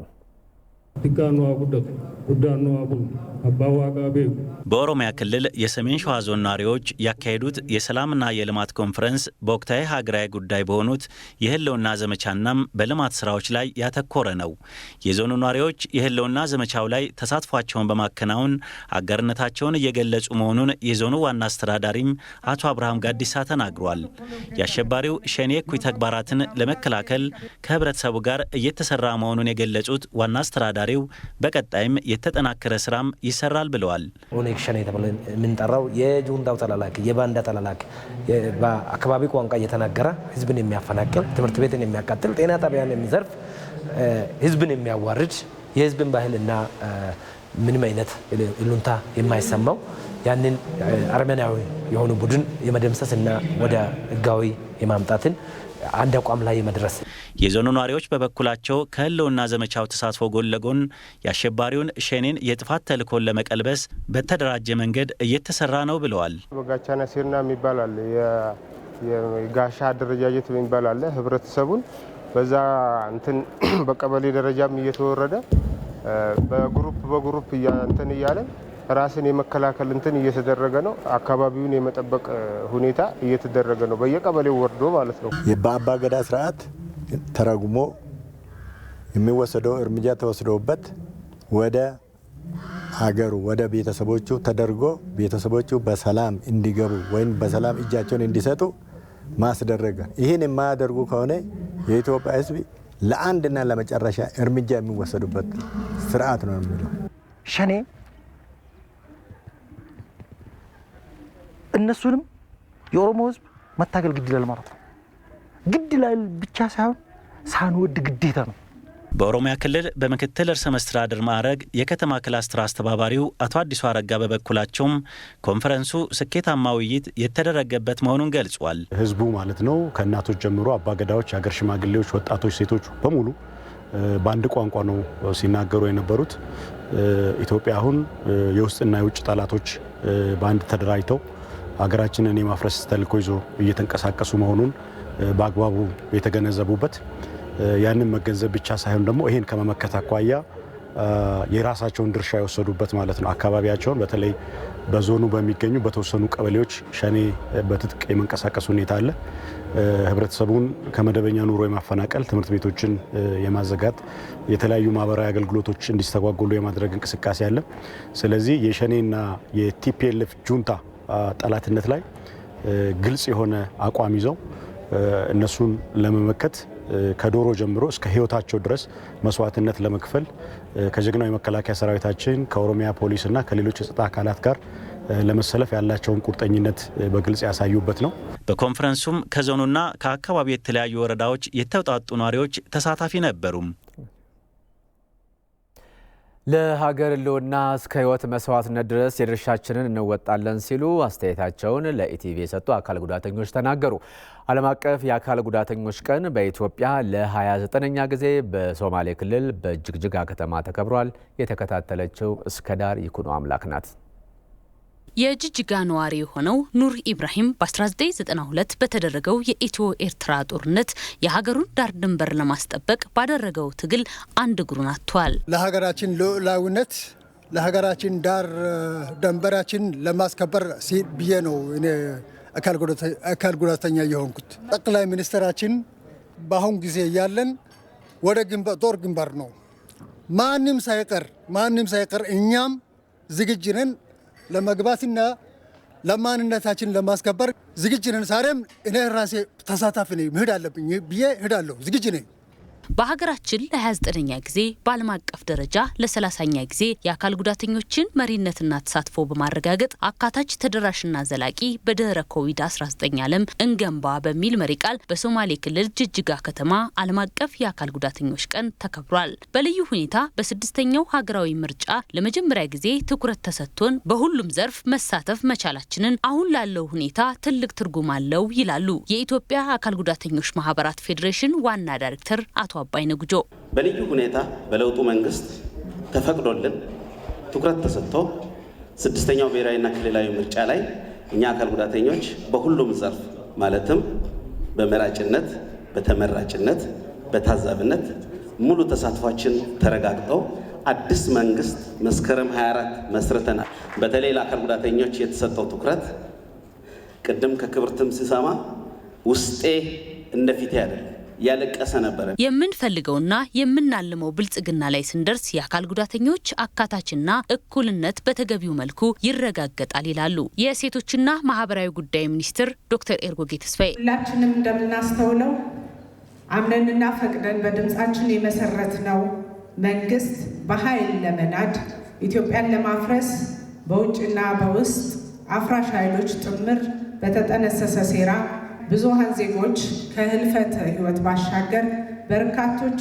ጊዜያዊና ዘላቂ ለሆነ አካል ጉዳት መዳረጉ የሚዘነጋ አይደለም። ሰላማችን ተረጋግጦ ልማት ሲፋጠንና የምናልመው ብልጽግና ላይ ስንደርስ ደግሞ አካታችና እኩልነት እየተረጋገጠ የአካል ጉዳተኞች መብት ጥበቃ ጉዳይ ሁነኛ ስፍራ ይይዛል። የአካል ጉዳተኞችን እምቅ አቅም መጠቀም ልማትን ለማፋጠን አንዱ የስኬት ጉዞ ነው ያሉት የሶማሌ ክልል ርዕሰ መስተዳድር አቶ ሙስጠፌ መሐመድ ናቸው። የአካል ጉዳተኞችን እምቅ አቅም ለአመራርም ሆነ ለሌላው ዘርፍ መጠቀም ልማትን ለማፋጠንና በአዲስ ምዕራፍ የያዝነውን የለውጥ ጉዞ ለስኬት ማብቃት መሆኑን ስለምናምን ትግበራችን አካል ጉዳተኞችን በማካተት ይቀጥላል። በዓሉ የታለመለትን ግብ እንዲመታና መጪው ጊዜ ለሁላችንም የሰላምና ብልጽግና እንዲሆን እመኛለሁ። ቀጣይ በ2015 ዓለም አቀፍ የአካል ጉዳተኞች ቀን ለማክበር የድሬዳዋ ከተማ አስተዳደር ተረክቧል። በሽብር ቡድኑ ምክንያት የተፈናቀሉ ወገኖችን ወደ መደበኛ ሕይወት ለመመለስ የላቀ ተሳትፎ ያስፈልጋል። የሴቶችና ማህበራዊ ጉዳይ ሚኒስቴርና የጤና ሚኒስቴር በጋራ ከ13 ሚሊዮን ብር በላይ የዕለት ደራሽና የሕክምና መሳሪያዎችን ድጋፍ በደብረ ብርሃን ከተማ ተገኝተው አስረክበዋል። የተከታተለው አዝመራው ሞሴ ነው። የሴቶችና ማህበራዊ ጉዳይ ሚኒስቴርና የጤና ሚኒስቴር አጋር አካላትን በማስተባበር በደብረ ብርሃን ከተማ መጠለያ ላይ ለሚገኙ ተፈናቃዮችና በሕክምና ላይ ለሚገኙ የሰራዊት አባላት የተለያዩ ድጋፎችን አድርገዋል። ከ6.3 ሚሊዮን ብር በላይ በሆነ ወጪ የዕለት ደራሽ ድጋፎችን ያቀረቡት የሴቶችና ማህበራዊ ጉዳይ ሚኒስትር ዶክተር ኤርጎጌ ተስፋዬ አሸባሪው የህወሓት ቡድን ሀገር ለማፍረስ በተንቀሳቀሰባቸው አካባቢዎች ሁሉ ከፍተኛ ማህበራዊ ቀውስ በመፍጠሩ ተፈናቃዮችን ወደ መደበኛ ኑሯቸው ለመመለስ ሁሉም ማህበረሰብ ተሳትፎውን እንዲያሳድግ ጠይቀዋል። በተለይ በመጠለያ ጣቢያ ያሉ ዜጎቻችን የዕለት ደራሽ የሆኑ የምግብ፣ የቁሳቁስ፣ የአልባሳት ድጋፎች እየተደረጉላቸው ይገኛል። ነገር ግን በዘለቄታ ደግሞ አሁን ጁንታው እየለቀቀ በሄደባቸው አካባቢዎች በዘለቄታው ህይወታቸውን መምራት መቻል እንዲችሉ እንደዚሁም ደግሞ መደበኛ ኑሯቸው ላይ እንዲመለሱ ከፍተኛ ስራ ይጠብቀናል። ስለዚህ በዚሁ አጋጣሚ ለመላው የኢትዮጵያ ህዝብ፣ ለኢትዮጵያም ወዳጆች አሁን እያደረጋችሁ ያለው የዕለት ደራሽ ድጋፍ እንዳለ ሆኖ በዘላቂነት ደግሞ ከጉዳት በኋላ እንዴት ማህበረሰባችንን ማቋቋም እንችላለን የሚለውን በሰፊው እንድናስብበትና ከዚሁ ጀምሮ ከመንግስት ጋር በመተባበር ድጋፍ እንድናደርግ ጥሪ ማቅረብ ፈልጋለሁ። ከ2 ሚሊዮን ብር በላይ በሆነ ወጪ የዕለት ደራሽ ድጋፎችን ለተፈናቃዮች ያቀረበው የጤና ሚኒስቴርም በደብረ ብርሃን ሪፈራል ሆስፒታል ያለውን የታካሚዎች ጫናና የሕክምና መሳሪያዎች እጥረት ለማሻሻል ከ5 ሚሊዮን ብር በላይ ወጪ የተደረገባቸውን የሕክምና መሳሪያዎችና መድኃኒቶች ድጋፍ ማድረጉን የጤና ሚኒስትሯ ዶክተር ሊያ ታደሰ ገልጸዋል። እንግዲህ ይሄ ድጋፋችን በቀጣይም ተጠናክሮ የሚቀጥል ይሆናል። በጋራ ሀገራችን እንደዚህ እየተፈተነችበት ባለው ወቅት እንግዲህ አሁንም በጉብኝታችንም እንዳየነው ብዙ አርበኞችም በብዙ መስክ እየተወለዱ እንደሆነ ነው። ቀን ከሌሊት የሚፋለም ልበቆራጥ ሰራዊት ይህን አይዞህ የሚል የተደራጀ አመራር የህዝብ ደጀን ይህንንም እያገለገለ ያለ እንቅልፍ ትቶ የሚያገለግል የጤና ባለሙያና የጤና እንክብካቤ ሰራተኞችን ሀገር የምትፈልግበት ሰዓት ነው። በዚህም ጊዜም የዚህ አይነት ርብርብ ነው በሁሉም ቦታ እየታየ ያለው። በዚህ አጋጣሚም እንግዲህ እንደ ጤና ዘርፍ የምንሰጠውን የጤና አገልግሎትና የተሟላ ለማድረግ ያልተቆራረጠ ለማድረግና ባለሙያዎችም ከወትሮ በተለየ መልኩ ሌት ተቀን መስራትና መድከም ይጠይቃልና በጦርነቱ ለተጎዱ ወገኖች የምንሰጠውን የጤና አገልግሎት በሀገራዊና በወገናዊ ፍቅር በሙያዊ ግዴታ እየተሰጠ ላለው ርብርብና አገልግሎት ጤና ባለሙያዎቻችን ሰራተኞችን ከፍ ያለ ምስጋናዬን እያቀረብኩ ይህንንም አጠናክረን እንድንሰራ አደራ ማለት እወዳለሁ። አይነታቸው ከ199 በላይ የሆኑ የሕክምና መሳሪያዎችና መድኃኒቶች በግብረሰናይ ድርጅቶች ድጋፍ መደረጉም በቦታው ተገልጿል። ከ318 ሺህ በላይ ተፈናቃዮች በደብረ ብርሃንና አካባቢው የሚገኙ ሲሆን የዕለት ደራሽ ድጋፎችን ለማቅረብ ርብርብ እየተደረገ ይገኛል። ያም ሆኖ ግን ድጋፉ በቂ አለመሆኑን ኢቲቪ ከስፍራው ታዝቧል። የሰሜን ሸዋ ዞን ምክትል አስተዳዳሪ አቶ ሲሳይ ወልዳ ማኔልም የተደረገውን ድጋፍ አመስግነው የሽብር ቡድኑ ጥፋት ሰፊ በመሆኑ ሁሉን አቀፍ ድጋፍ እንዲጠናከር ጠይቀዋል። በዛሬው ዕለት ያየነው አጠቃላይ ሁላችንም እንድንበረታ ሁላችንም እንድንጠነክር የተደረገ ድጋፍ ነው። ስለዚህም በቀጣይ ትኩረት የምናደርግባቸው ጉዳዮች ሁሉም ይሄ የህልውና ዘመቻ ሳይጠናቀቅ እንቅልፍ አያምረውም። በታመመ ሀገር ውስጥ ጤነኛ ሰው የለም። ሀገር ራስ ናት። በታመመ ራስ ውስጥ ጤነኛ ሰውነት የለም። ስለዚህ ይሄንን ህመም እስከምናስወግድ ድጋፋችሁ በእኛ መልእክት ብቻ ሳይሆን በሁላችሁ ልቦና ውስጥ ቅድም ሲገለጽ ስለቆየ እንደማይለየን ሙሉ ተስፋ አለን። በመርሃ ግብሩ በሕክምና ላይ ለሚገኙ የሰራዊት አባላትም የአልባሳት ድጋፍ ተደርጓል። በአማራ ክልል በአሸባሪ ህወሓት ወረራ ምክንያት ከ54 ሺህ በላይ ህጻናት በሞትና በተለያዩ ምክንያቶች ወላጆቻቸውን ማጣታቸውን የክልሉ ሴቶች ህጻናትና ማህበራዊ ጉዳይ ቢሮ አስታወቀ። ደጋፊ አካላት ደግሞ ችግር ላይ የወደቁ ህጻናትን እገዛ እንዲያደርጉላቸው ነው ቢሮው ጥሪውን ያቀረበው። ዝርዝሩን ያዘጋጀው ይሄ ነው ዋጋቸው ነው። አሸባሪው የህወሓት ኃይል በአማራ ክልል በወረራ በያዛቸው አካባቢዎች በንጹሐን ላይ የክፋትና የጭካኔ በትሩን በማሳረፍ ከ2 ሚሊዮን በላይ ዜጎችንም ከቀያቸው አፈናቅሏል። ከተፈናቃዮች መካከል ደግሞ ከ54 ሺህ በላይ የሚሆኑት ህጻናት አንዱን ወይም ሁለቱንም ወላጆቻቸውን በሞት ወይም በሌሎች ምክንያቶች ያጡ ናቸው። የ10 ዓመቷ ህፃን አጸደ ማርያም ተረፈ ከወራት በፊት ወራሪው የህወሓት ኃይል በሰሜን ጎንደር ዞን ጭና ቀበሌ በፈጸመው ጭፍጨፋ አባቷንና ወንድሟን ጨምሮ 5 የቤተሰብ አባላትን በአሸባሪ ቡድኑ እንደተገደሉባት ትናገራለች። ማዛጅን ታመቶ ሲመጣ ኳኳቴውን ስንሰማ አባቴ ተነሱ ብሎ ሲጎሰጉሰን ተነስተን አዛፈኑና ሲያፍኑና መተው ሲያፍኑና አባቴን አስቀሯል። ወንድሜን አባቴን እሚታየን ሁለት የአባቴን አጎቶች የአባቴ ወንድም ያንበረከኩ በሰደፉ ጫንቃቸው እያሉ አደራታቸው ጥቂት እየተከሉ እያሰቃዩ አሰንብተው የዛን ቀን ገላቸው ሲሄዱ የደቡብ ጎንደር ዞን ነፋስ መውጫ ነዋሪ የሆኑት ወይዘሮ አባይ አንዳርጌም አሸባሪ ቡድኑ ከወራት በፊት በነፋስ መውጫ በፈጸመው ጥቃት የ3 ልጆች እናት የሆነችውን ልጃቸውን ከነባሏ በጭካኔ እንደገደለባቸው ይናገራሉ። በአሸባሪው ቡድን 3 ልጆች ጥላ አንዱ ይሄ ያዘልኩት 2 እዛ የሚጫወቱት ልጆች ትተው ይህኛው እንደታቀፉ እነዛኞቹ ደግሞ ያው በተሰደርንበት ቦታ ነበሩ በወቅቱ ይህን ልጅ እንደያዙ በቃ ሁለታቸውንም አጡ። እሱን በጋራ እንደዚህ ታቅፈው እንጀራ እየበሉ ሁለቱንም ገደሉ። የአማራ ክልል ሴቶች ህጻናትና ማህበራዊ ጉዳይ ቢሮም በጦርነቱ ምክንያት ወላጆቻቸውን ያጡ ህጻናት በፍቅርና ሰላም በጎ አድራጎት ድርጅትና በግሬስ የህጻናትና እናቶች መርጃ ማዕከል አማካኝነት ዘላቂ ድጋፍ የሚያገኙበትን እድል አመቻችቷል። የሁለቱ በጎ አድራጎት ድርጅቶችም በጦርነቱ ምክንያት ወላጆቻቸውን ላጡ ህጻናት አስፈላጊውን ድጋፍ እንደሚያደርጉ አረጋግጠዋል። እነዚህ ልጆች አቅማችን የሚችለውን ሁሉ ለማድረግ ወደ ኋላ አንልም፣ እንቀጥላለን። የአልባሳት የንጽህና መጠበቂያ እና የገንዘብ ድጋፎችን ይዘን የመጣ ነው። እንደገና ደግሞ እናትና አባቶቻቸውን በጦርነቱ ምክንያት ላጡ ህጻናት ደግሞ የገንዘብ ድጋፍ የ40 ሺህ ብር የገንዘብ ድጋፍ ይዘን መጥተናል። ቀጣይም እነዚህን ህጻናቶች በፍቅርና ሰላም በጎ አድራጎት ድርጅት ስም ተቀብለን እንደ ቤተሰብ ሆነን ለማሳደግ እስከዛ ድረስ ቁርጠኛ ሆነን የመጣ ነው። በስነ ስርዓቱ ላይ የተገኙት የአማራ ክልል ምክር ቤት ዋና አፈ ጉባኤ ወይዘሮ ፋንቱ ተስፋዬ በጦርነቱ ምክንያት ወላጆቻቸውን ላጡ ህጻናት ለተደረገው ድጋፍ አመስግነዋል። ዛሬ እነዚህ ሁለት ድርጅቶች ለሁላችን ምሳሌ ሆነው ልጆቻችንን ተቀብለው ባሉበት እንዲረዱ ለማድረግ እየሰሩት ነገር ትልቅ አክብሮት አለኝ። በክልሉ መንግስትም ስም ምስጋና ላቀርብ እወዳለሁኝ። ይህ ተግባራችሁ ቀጣይ ማናቃቸው በእኛ ቁጥጥር ስር ያልሆኑ ከባቢዎች ችግሩ የሰፋ ይሆናል ብለን ነው የምንገምተው። የአማራ ክልል ሴቶች ህጻናትና ማህበራዊ ጉዳይ ቢሮ ኃላፊ ወይዘሮ አስናቁ ድረስ አሸባሪውና ወራሪው የህወሓት ቡድን በህጻናት ላይ እያደረሰ ያለው ችግር የከፋ መሆኑን ተናግረዋል።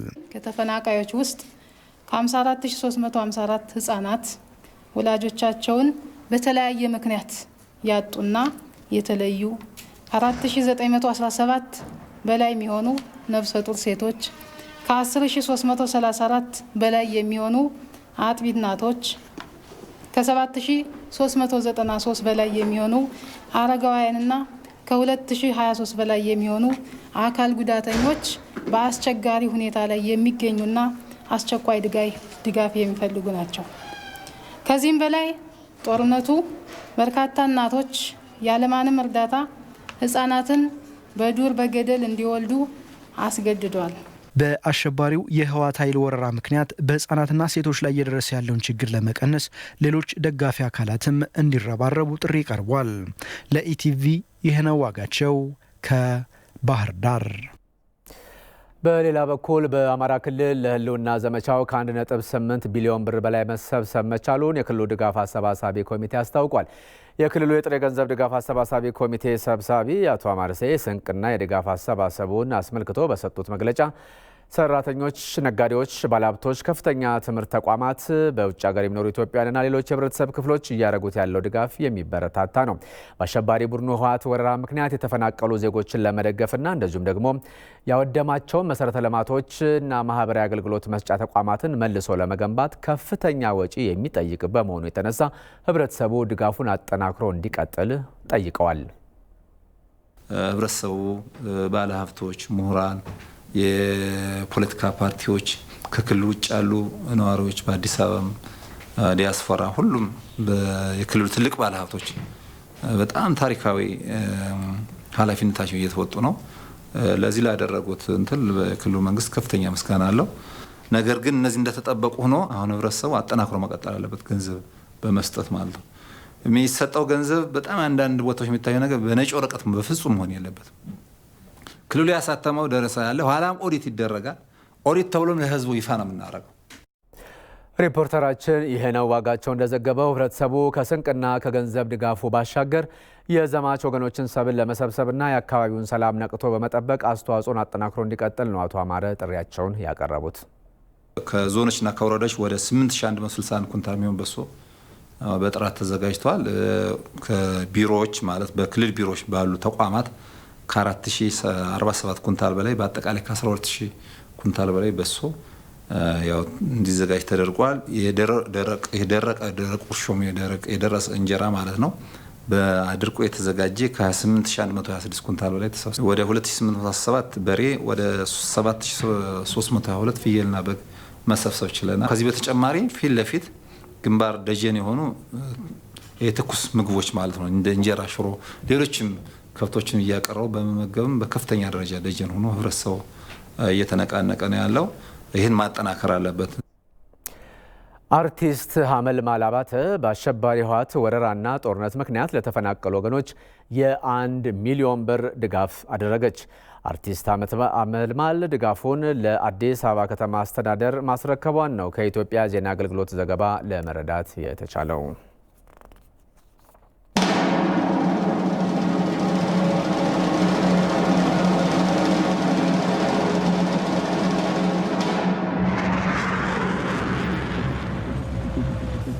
ለጠላት ያለኝ መልእክት ገብተው መልካም ምድሩን የማያውቁ ጦርነቱን የማያውቁ ሰዎች በውር ድንበር እያስፈጁት የትግራይ ወጣት እንደ ቅጠል እየረገፈ ነው። ይህ የትግራይ ወጣት መሸነፉን አውቆ አሁን ባለው ግልጽ ራዕይ በሌለው እቅድ በሌለው መዳረሻውን በማያውቅ የውር ድንበር ጉዞ ድል እንደማይመጣ አውቆ እጁን ለሀገር መከላከያ ሰራዊት፣ ለልዩ ኃይሎች፣ ለሚሊሻ፣ ለህዝቡ ከዛሬ ጀምሮ እንዲሰጥ ያ ማድረግ ካልቻለ በሰሞኑ ያየው አላግባብ የመርገፍ ሁኔታ ይቀጥላል ማለት ነው። ሰው እንዳይሞት ስለሚፈለግ እነዚህ ወጣቶች እጃቸውን ይሰጡ። ጦርነቱ እንዳለቀ የዘረፋ ተግባር ባጭር እንደሚቀጭ ተገንዝበው እጃቸውን እንዲሰጡ፣ የትግራይ እናቶች ደግሞ እንዲጠይቁ ልጄ የታል እንዲሉ መጠየቅ አለባቸው። ልጆቻቸውን በከንቱ እያረገፈ ለሚቀልድ ኃይል ዝም ማለት ሳይሆን ጠይቀው ልጃቸው የታል ማለት አለባቸው።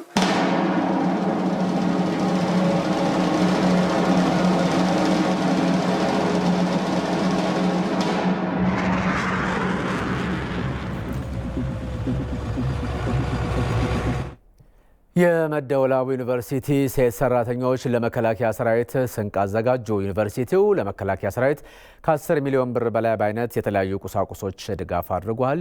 ሙሉ ግርማይ ዝርዝሩን ይዟል። መደወላቡ ዩኒቨርሲቲ ሴት ሰራተኞች ለሀገር መከላከያ ሰራዊት ስንቅ አዘጋጅተዋል። ሴት ሰራተኞቹ አሸባሪው ህወሓት ቡድን ከኢትዮጵያ ጫንቃ ላይ እስኪላቀቅ ድረስ ደጀነታችንን በተግባር እንቀጥላለን ብለዋል። ግንባር ድረስ እንኳን እኛ ባንሄድ ማለት ነው እዚህ ዩኒቨርሲቲ ያለን ምግብ እንኳን በማዘጋጀት እነሱን እየረዳን ነው ብለን ነው የምናስበው። ስለዚህ ጠቅላይ ሚኒስትራችን እንኳን ይኸው እየታገሉ ናቸው። ስለዚህ እኛም ደግሞ ቤታችን መቀመጥ የለብንም። በዚህ ደረጃ እንኳን በዚህ አካባቢ እንኳን እነሱን መርዳት አለብን ብለን ይኸው እየሰራን ነው ያለነው። እኛም ባለን አቅም ግንባር ለሚዋደቀው መከላከያችን አጋርነታችንን ለመግለጽ ይኸው ዛሬ 3ኛ ቀናችን ነው። ዩኒቨርሲቲው ማህበረሰብ እንደምታዩት በተለያየ ዲፓርትመንት ተከፋፍሎ የተለያየ ስራ እንጀራ የሚጋግር፣ በሶ የሚቆላ፣ ኩኪስ የሚሰራ ሁሉም በየቦታው ተከፋፍሎ እየሰራ ነው። በዚህ ደግሞ በጣም ደስተኞች ነን። ጠቅላይ ሚኒስትር አብይ አህመድ መሪነት እየተደረገ ያለው ተጋድሎ በድል አድራጊነት እስኪጠናቀቅ ድጋፉ ተጠናክሮ እንደሚቀጥልም የመደወላቡ ዩኒቨርሲቲ የሴቶች ጉዳይ ዳይሬክተር ወይዘሮ ሊዲያ ቲኩ ገልጸዋል። ለመከላከያ ሰራዊታችን አስፈላጊውን ሁሉ ድጋፍ ለማድረግ እስከ ግንባር ድረስ በአካል መሄድ ካለብን ያን ያህል ድረስ መስዋዕትነት ለመክፈል ዝግጁ ነን። የመደወላቡ ዩኒቨርሲቲ ማህበረሰብ እየተደረገ ባለው ዘመቻ አስፈላጊውን ድጋፍ እያደረገ መሆኑንም ዩኒቨርሲቲው አስታውቋል። ዩኒቨርሲቲው በአይነትና በገንዘብ እስካሁን ከ10 ሚሊዮን ብር በላይ ድጋፍ ማድረጉንም የዩኒቨርሲቲው አካዳሚክ ምክትል ፕሬዚደንት ዶክተር በዛብህ ወንድሙ ተናግረዋል። በቀጥታ በቼክ 2 ሚሊዮን ብር በቼክ ለመከላከያ አካውንት አስገብተናል። ከዚህም በተጨማሪ አጋርነታችንን ለመግለጽ ወደ 1 ሚሊዮን የሚጠጋ ፍራሽ ገዝተን ለመከላከያ ሰራዊት ለማድረስ ዝግጅታችንን አጠናቀናል። በዚህም በተጨማሪ ምግቦችን በማዘጋጀት ላይ ትልቅ ስራ እየሰራን ያለነው። በየግንባሩ በሚደረጉ ውጊያዎች ኢትዮጵያውያኑ ድልን እየተቀዳጁ ኢትዮጵያውያኖች በተግባር ከመዝመት ባለፈ ስንቅ በማዘጋጀት ደጀነታቸውን እያሳዩ ነው። ዘገባው የባሌ ዞን የመንግስት ኮሚኒኬሽን ጉዳዮች ጽህፈት ቤት ነው። የአቃቂ ቃሊቲ ክፍለ ከተማ አመራሮችና ነዋሪዎች ለመከላከያ ሰራዊት በግንባር በመገኘት ያላቸውን ደጀንነት ለመግለጽና ለማበረታታት ማዕድ ለማጋራት ከ30 ሚሊዮን ብር በላይ ድጋፍ በማሰባሰብ የስንቅ ዝግጅት አከናውነዋል። የክፍለ ከተማው ነዋሪዎችም አሸባሪው ቡድን ሙሉ በሙሉ እስኪደመሰስ ለመከላከያ ሰራዊት የምናደርገው ድጋፍ ተጠናክሮ ይቀጥላል ብለዋል። ሂሩት አልታሰብ ናት ዝርዝሩን ያዘጋጀችው። ሀገርን ለማፍረስ የሚንቀሳቀሰውን የአሸባሪው ህወሓት ኃይልን እየደመሰሰና እየመከተ ለሚገኘው የሀገር መከላከያ ሰራዊት የኢትዮጵያ ህዝብ ደጀንነቱ አሁንም እንደቀጠለ ነው። የአቃቂ ቃሊቲ ክፍለ ከተማ ነዋሪዎች ለጀግናው የሀገር መከላከያ ሰራዊት ማዕድ ለማጋራት ከ30 ሚሊዮን ብር በላይ የሚገመት የአይነት ድጋፍ በማሰባሰብ በአዲስ አበባ ሳይንስና ቴክኖሎጂ ዩኒቨርሲቲ ውስጥ የስንቅ ዝግጅት አከናውነዋል። በስንቅ ዝግጅቱ ላይ የተሳተፉ የክፍለ ከተማው ነዋሪዎችም ይህ ለኛ ትልቅ እድል ነው ሲሉ የተሰማቸውን ስሜት ገልጸዋል። ሰላም ሲሆን ነው ልጆቻችንም የሚማሩት፣ ወንድሞቻችንም እህቶቻችንም የሚማሩት። በህርንበት በሰላም ውለን ወደ ቤታችን የምንገባው አገራችን ኢትዮጵያ ሰላም ስኮን ነው። ነገም ዛሬም ያለውን ነገር እንሰራለን በአንድነት በፍቅር በመተሳሰብ አንዲ ላይ ሆነን ማለት ነው። በጣም ደስ ይለኛል። ይሄም ሲያንሳቸው ነው። ከዚህ በላይ ሊደረግ ይገባል። ባለቤቴም ወንድሜም በግንባር ላይ ነው ያሉት። ያው በርቱ፣ አይዟችሁ፣ ከኋላችሁ ነን። ሸንፈን ኢትዮጵያ እልል የምትልበት ባንዲራዋን የምትሰቅልበት ዘመን ነው። ይሄ የድል ዘመናችን ነው። ለመከላከያ ሰራዊት ለሀገራችን ድንበር ጠባቂ እስከሆነ ድረስ ለሱ ያለኝ ስሜት እና ለሱ ያለኝ ፍቅር በጣም የገነነ ነው እና ቀደም ሲልም ሰራዊታችንም ድል እያደረገ ነው። አሁንም ደግሞ ድል እንደሚያደርግ ተስፋ አረጋለሁ። የአቃቂ ቃሊቲ ክፍለ ከተማ የህልውና ዘመቻው ከተጀመረ ጀምሮ የተለያዩ ድጋፎችን በማድረግ ደጀንነቱን እየገለጸ መሆኑን የክፍለ ከተማው ዋና ስራ አስፈጻሚ ወይዘሮ ሀቢባ ሲራጅ አስታውቀዋል። ድጋፉ አሁንም ተጠናክሮ እንደሚቀጥል ስራ አስፈጻሚዋ ተናግረዋል። ወደ 1500 ወጣቶች ወደ ግንባር ልከናል። ዛሬ ደግሞ ቀርበንም እንደግፍ ብለን ነው ይሄንን ዝግጅት ያዘጋጀ ነው። ለ55,000 ወታደር ነው የምንመግበውና ለእያንዳንዱ ሰው ነው የምታሸገው። ከስንቅ ዝግጅቱ ባለፈ በክፍለ ከተማው ነዋሪ ለሆኑ የመከላከያ ሰራዊት አባላትና ዘማች ቤተሰቦች ድጋፍ እየተደረገ መሆኑን ወይዘሮ ሀቢባ ተናግረዋል። መከላከያ ሆኖ የነዋሪነታቸው አቃቂ የሆነ ወደ 3000 ሰዎች ለይተናል። እነሱንም ልጆቻቸው ትምህርት ቤት እንዳያቋርጡ፣ ዩኒፎርም እጦት፣ ደብተር እጦት እንዳይገጥማቸው፣ የምግብ ችግር እንዳይገጥማቸው፣ ጤና ጣቢያችን ነፃ መታከም እንዲችሉ ያ ሁሉ ነው የሄድነውና በሁሉም ግንባር ህዝቡ ነው የሚሰራ። ህዝቡን እናስተባብራለን። ጦርነቱ እስኪያልቅም አብረን እንሰራለን። የአቃቂ ቃሊቲ ክፍለ ከተማ እስካሁን ከ260 ሚሊዮን ብር በላይ የሚገመት ድጋፍ ለጀግናው የሀገር መከላከያ ሰራዊት ማድረጉም ታውቋል። ለሰራዊቱ የሚደረገው ድጋፍ በየአቅጣጫው እንደቀጠለ ነው። የአዲስ አበባ ምክር ቤትም ለመከላከያ ሰራዊት የ5.5 ሚሊዮን ብር ድጋፍ አድርጓል። የቀድሞ የምክር ቤቱ አባላት 200 ሺህ ብር፣ የክፍለ ከተማ ምክር ቤቶች 4.5 ሚሊዮን ብር፣ አዲስ የተቋቋመው ምክር ቤት አባላት ደግሞ 1.5 ሚሊዮን ብር ነው ድጋፍ ያደረጉት። የምክር ቤቱ አባላት የሀገርን ሕልውና ለማስጠበቅ ሰራዊቱ እያደረገ ላለው ተጋድሎ ድጋፋቸውን አጠናክረው እንደሚቀጥሉም ነው ቃል የገቡት።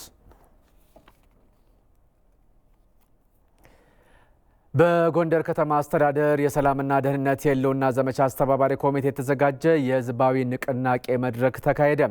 በመድረኩ የኢንዱስትሪ ሚኒስትሩ መላኩ አለበልና ከፍተኛ የመንግስት የስራ ኃላፊዎች፣ አክቲቪስት አርቲስት ታማኝ በየነ እንደዚሁም ደግሞ ባለሀብቶች ተገኝተዋል።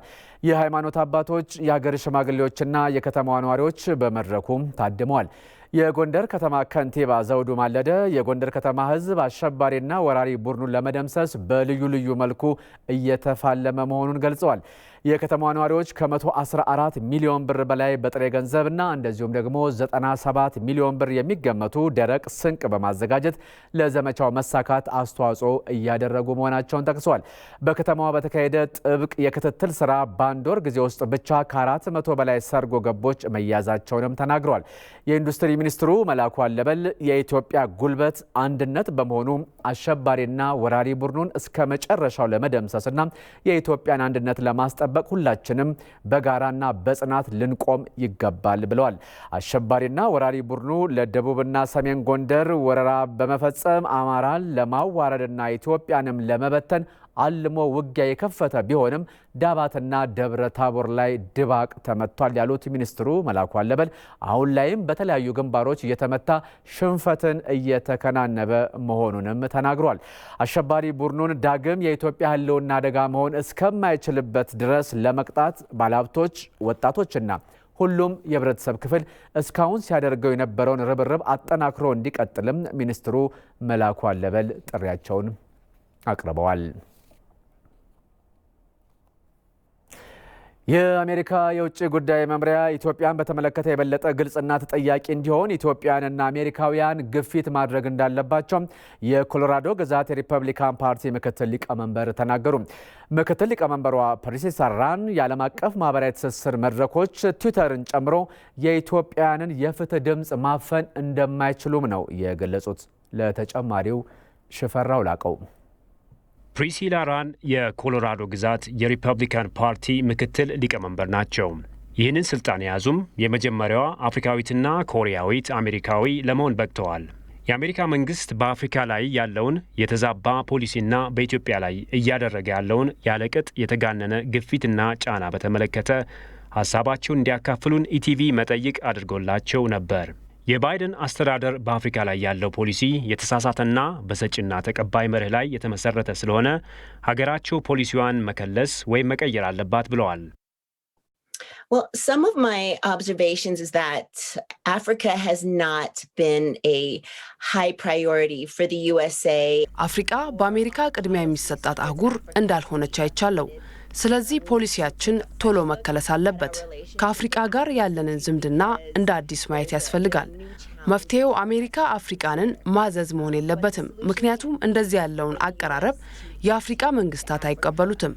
ሌላው ስጋታቸው የአሜሪካ በአፍሪካ ላይ ያላት አቀራረብ ወታደራዊ መሆኑ ነው። አፍሪካውያን የራሳቸውን ጉዳይ በራሳቸው የመወሰን አቅም አላቸው። ይህንን አሜሪካ ማክበር አለባት። ስለዚህ እኛ አፍሪካን በዓለም ደረጃ እንደ ተሳታፊ ነው ማየት ያለብን እንጂ እንደ ተመጽዋች ወይንም እንደ ችግረኛ መሆን የለበትም። And we can start by engaging more with Africa as a participant on the global stage instead of viewing Africa like a charity or with a deficit mindset. በአሜሪካ የውጭ ጉዳይ መምሪያ ውስጥ ያሉ ጥቂት ግለሰቦች በህዝብ ይሁንታ የተመረጠውን የኢትዮጵያ መንግስት በመቃወም የአሸባሪውን ቡድን መደገፋቸውን ገልጸው ኢትዮጵያውያንና አሜሪካውያን የአሜሪካ መንግስት ኢትዮጵያን በተመለከተ ግልጸኝነትና ተጠያቂነትን እንዲያሰፍን ግፊት ማድረግ አለባቸው ብለዋል። Well, this is definitely some information that I have heard. ይህን መረጃ በእርግጠኝነት ሰምቼዋለሁ። ኢትዮጵያውያን በዚህ ጉዳይ ደስተኛ ለመሆናቸውንም አበረታታለሁ። ሌላው የማበረታታው ነገር አሜሪካውያኖች የህግ አካላትን እንዲያነጋግሩና የአሜሪካን የውጭ ጉዳይ መምሪያ ግልጽና ተጠያቂ እንዲሆን እንዲያደርጉ ነው። ኢትዮጵያውያንንም የምመክረው መከፋታቸውን ለአሜሪካ ኤምባሲ እንዲያቀርቡና በአሜሪካ የተሳሳተ ፖሊሲ ላይ ያላቸውን ቅሬታ እንዲያደርሱ ነው። ነገር ግን ይህ ጉዳይ በእርግጥም መመርመር ያለበት ችግር ነው። ትላልቅ የዓለም አቀፍ የትስስር መድረኮች እንደ ትዊተር ያሉ የኢትዮጵያውያንን የዲሞክራሲና ነጻ ሀሳብ የመግለጽ መብት ለማፈን የሚያደርጉት ጥረት ከንቱ ድካም እንደሆነም አስረድተዋል ፕሪሲላ ራን። I know this is a big issue in the US as many people feel like their voices have been canceled simply because ይህ ችግር በአሜሪካም ጎልቶ ይታያል። ምክንያቱም ብዙ ሰዎች ድምጻቸው የተለየ ስለሆነ ብቻ እየተጎዳ እንደሆነ እየተናገሩ ነው። ትዊተርና ሌሎች ማህበራዊ መድረኮች በአሜሪካ ነጻ ድምጾችን በማፈናቸው ክስ ቀርቦባቸዋል። በኢትዮጵያ ያለው ግጭትን በተመለከተ ሰዎች ሀሳባቸውን ሲገልጹ መስመር እንዳያልፉ ነው የዘጋነው ይላሉ። ግን እነዚህ ማህበራዊ ሚዲያዎች መሰረት ሲጀምሩ ሌላ አማራጭ የማህበራዊ መድረኮች ተፈጥረዋል። እናም ላረጋግጥልህ የምችለው ነገር ኢትዮጵያውያን የጀመሩትን እንቅስቃሴ ማንም ሊያግደው እንደማይችለው ነው። But one thing is for sure, you cannot block this movement that the Ethiopian people are engaged in. ፕሪሲላ ራን እንደ እርሳቸው ያሉ በአሜሪካ የሚኖሩ ህብረተሰብ መብት ከሌሎች የአሜሪካ ማህበረሰብ ጋር እኩል እንዲከበር ጥረት አድርጋለሁ ብለዋል። የአንዳንድ ምዕራባውያንን ጫና ለመቋቋም ኢትዮጵያውያን ዲያስፖራዎች እያካሄዱት ከሚገኘው የኖሞር ወይም የበቃ እንቅስቃሴ በተጨማሪ በዓለም አቀፍ መገናኛ ብዙሃን ድምጻቸውን እንዲያሰሙ ከኢቲቪ ጋር ቆይታ ያደረጉት ትውልደ ኢትዮጵያዊ የኦስተን ከተማ ምክር ቤት አባል ኦባላ ገለጹ። አሸባሪ ህወሓትም ሆነ ሌሎች ከኢትዮጵያ በተጻራሪ የተሰለፉ አካላት የኢትዮጵያን ሕዝብ አሸናፊነት በመጨረሻ መረዳታቸው አይቀሬንም ባይ ናቸው። ትዕግስት የሻ ነው። የአሜሪካው ፕሬዝዳንት ጆ ባይደን በአሜሪካው የሚኒሶታ ግዛት በነበራቸው ቆይታ ወቅት የኦስተን ከተማ የምክር ቤት አባል የሆነው ትውልደ ኢትዮጵያዊው ኦባላ በአሸባሪው የህወሓት ኃይል ምክንያት የደረሰበትን አሰቃቂ ግፍና ስደት ለፕሬዝዳንት ጆ ባይደን እንደገለጸለት ተናገረ። ፕሬዝዳንቱም በደረሰበት ግፍ ማዘናቸውን ገልጸውለታል። I am a survivor of a genocide that happened in my country, Gambela, Ethiopia. እኔ በሀገር ኢትዮጵያ በጋምቤላ ክልል ውስጥ ከተፈጸመብን የጅምላ ጭፍጨፋ የተረፍኩ ነኝ ስላቸው የፕሬዝዳንቱ ትኩረት ሁሉ ወደ እኔ ሆነ። በተወለድኩበት የጋምቤላ ክልል በልጅነቴ በሽብር ኃይሉ የደረሰብንን ድርጊት ምን ያህል አሰቃቂ እንደነበረ ነግሬያቸዋለሁ። በዚህ ጊዜ ፕሬዝዳንት ጆ ባይደንም በእኔና በቤተሰቤ ላይ ለደረሰው ነገር ማዘናቸውን ነግረውኛል። ትውልደ ኢትዮጵያዊው ኦባላ የምዕራባውያን መገናኛ ብዙሃን ወገንተኝነትን መሰረት ያደረጉ መረጃዎችን ከማሰራጨት ለማስቆም ከኖሞር እንቅስቃሴዎች በተጨማሪ ኢትዮጵያውያኑን ባገኙት አጋጣሚዎች በሙሉ በዓለም አቀፍ ሚዲያዎች ድምጻቸውን ማሰማት ያስፈልጋል ነው ያሉት። I have my relative in Gambela, Ethiopia. I have my relative in Addis Ababa. I have my relative some who are studying in different part of Ethiopia. በጋምቤላ በአዲስ አበባና በተለያዩ ሀገሪቱ አካባቢዎች የሚኖሩ በመማር ላይ የሚገኙ ዘመዶች አሉኝ። በአንዳንድ የዓለም አቀፍ የዜና አውታሮች የምመለከተው በአንድ ወገን ላይ ብቻ ያጠነጠነ ዘገባ ነው። የተወሰኑ አካላት የሚነግሯቸውን ሀሳብ ብቻ ነው የሚያሰራጩት። ወደ ዓለም አቀፍ ሚዲያዎች የሚሄዱ አካላትም እነሱን የሚጠቅማቸውን መረጃ ብቻ ነው የሚያስተጋቡት። ይህ ነው ኢትዮጵያን እየጎዳት የሚገኘው። በተለያዩ ቦታዎች ከሚደረጉ የኖሞር እንቅስቃሴዎች በተጨማሪ ሚዲያዎች ላይ ቀርቦ ያለውን እውነታ ለማሳወቅ መስራት ይገባል። በኢትዮጵያ ላይ የደረሰ የሚገኘውን ጫና ለማስወገድ ኢትዮጵያውያን ዲያስፖራዎች ለኮንግረስና ለሴኔት አባላቱ ደብዳቤዎችን በመጻፍ ለውጥ ለማምጣት መስራት እንዳለባቸውም ይናገራሉ። I think the relationship of America and Ethiopia been there for centuries. For more than 100 years. ኢትዮጵያና አሜሪካ ከመቶ ዓመታት በላይ የቆየ ግንኙነት ነው ያላቸው። ኢትዮጵያ በጣም የጠበቀ ግንኙነት ከአሜሪካ ጋር አላት። ሽብርተኝነትን በመዋጋትና መሰል ቀጠናዊ ግንኙነት ላይ በጋራ ሲሰሩ ቆይተዋል። አሁንም ግንኙነቱ አለ። እንደ አሜሪካዊ ዜጋና እንደ ትውልድ ኢትዮጵያዊነቴ ለዲያስፖራዎች ልነግራቸው የምፈልገው ነገር ለሴኔትና ለኮንግረስ አባላት ደብዳቤዎችን በመላክ ድምጻቸውን እንዲጠቀሙ ነው። በዚህም በሀገሪቱ ያለውን እውነታ ማሳወቅ ይችላሉ። ከሴኔትና ከኮንግረስ አባላት ጋር ቀጠሮ በመያዝ እውነቱን ማስረዳት ያስፈልጋል። በዚህ መልኩ ነው ለውጥ ማምጣት የሚቻለው። And that's how you make change in those bills. ትውልደ ኢትዮጵያዊው የኦስተን ከተማ ምክር ቤት አባል ኦባላ ህወሓትም ሆኑ ሌሎች አካላት የኢትዮጵያ ሕዝብ በመጨረሻም አሸናፊ እንደሚሆን ከወዲሁ ሊገነዘቡ ይገባል ብሏል። The fight Ethiopia is fighting right now is not against the Tigrayan people. ኢትዮጵያ አሁን እያደረገችው ያለው ጦርነት ከትግራይ ተወላጆች ጋር ሳይሆን ብዙዎቹን ሲጨቁን ከነበረ ኃይል ጋር ነው። ልጆቻቸውን በእንግሊዝ፣ በካናዳ፣ በፈረንሳይ እያኖሩ ምንም የማያውቁትን ንጹሐን የትግራይ ተወላጆች ወደ ጦርነት ይሰዳሉ። ከህወሓት ጀርባ ያለው ማንኛውም አካል ይሁን በመጨረሻ ኢትዮጵያ ከማንም በላይ ትልቅ አገር መሆኗን ይገነዘባል። So and whoever who is behind the TPLF, they should realize that Ethiopia is bigger than them. በስልጣን ላይ ያለ አንድ የአሜሪካ መሪ በዚህ መልኩ የህዝቡን ችግር ፊት ለፊት ሲሰማ ለመጀመሪያ ጊዜ ነው ያለው ኦባላ በቅርቡ ዋይት ሃውስ ተገኝቶ የበለጠ ስለ ጉዳዩ የሚያስረዳበትን ሁኔታ ለማመቻቸት እየሰራ መሆኑን አሳውቋል። አሸባሪውን ጁንታ በመደምሰስ የታላቁ ህዳሴ ግድብ ግንባታን ለማጠናቀቅ የሚጠበቅባቸውን ሁሉ ለመወጣት ዝግጁ መሆናቸውን በጅማ ዞን የኦሞ ቤየም ወረዳ ነዋሪዎች ገለጹ። በጅማ ዞን በቀጣይ 30 ቀናት ከ21 ሚሊዮን ብር በላይ ቦንድ ለመሸጥ እየተሰራ መሆኑን የዞኑ አስተዳደር አስታውቋል። ተስፋዬ ጫኔ ተከታትሎታል።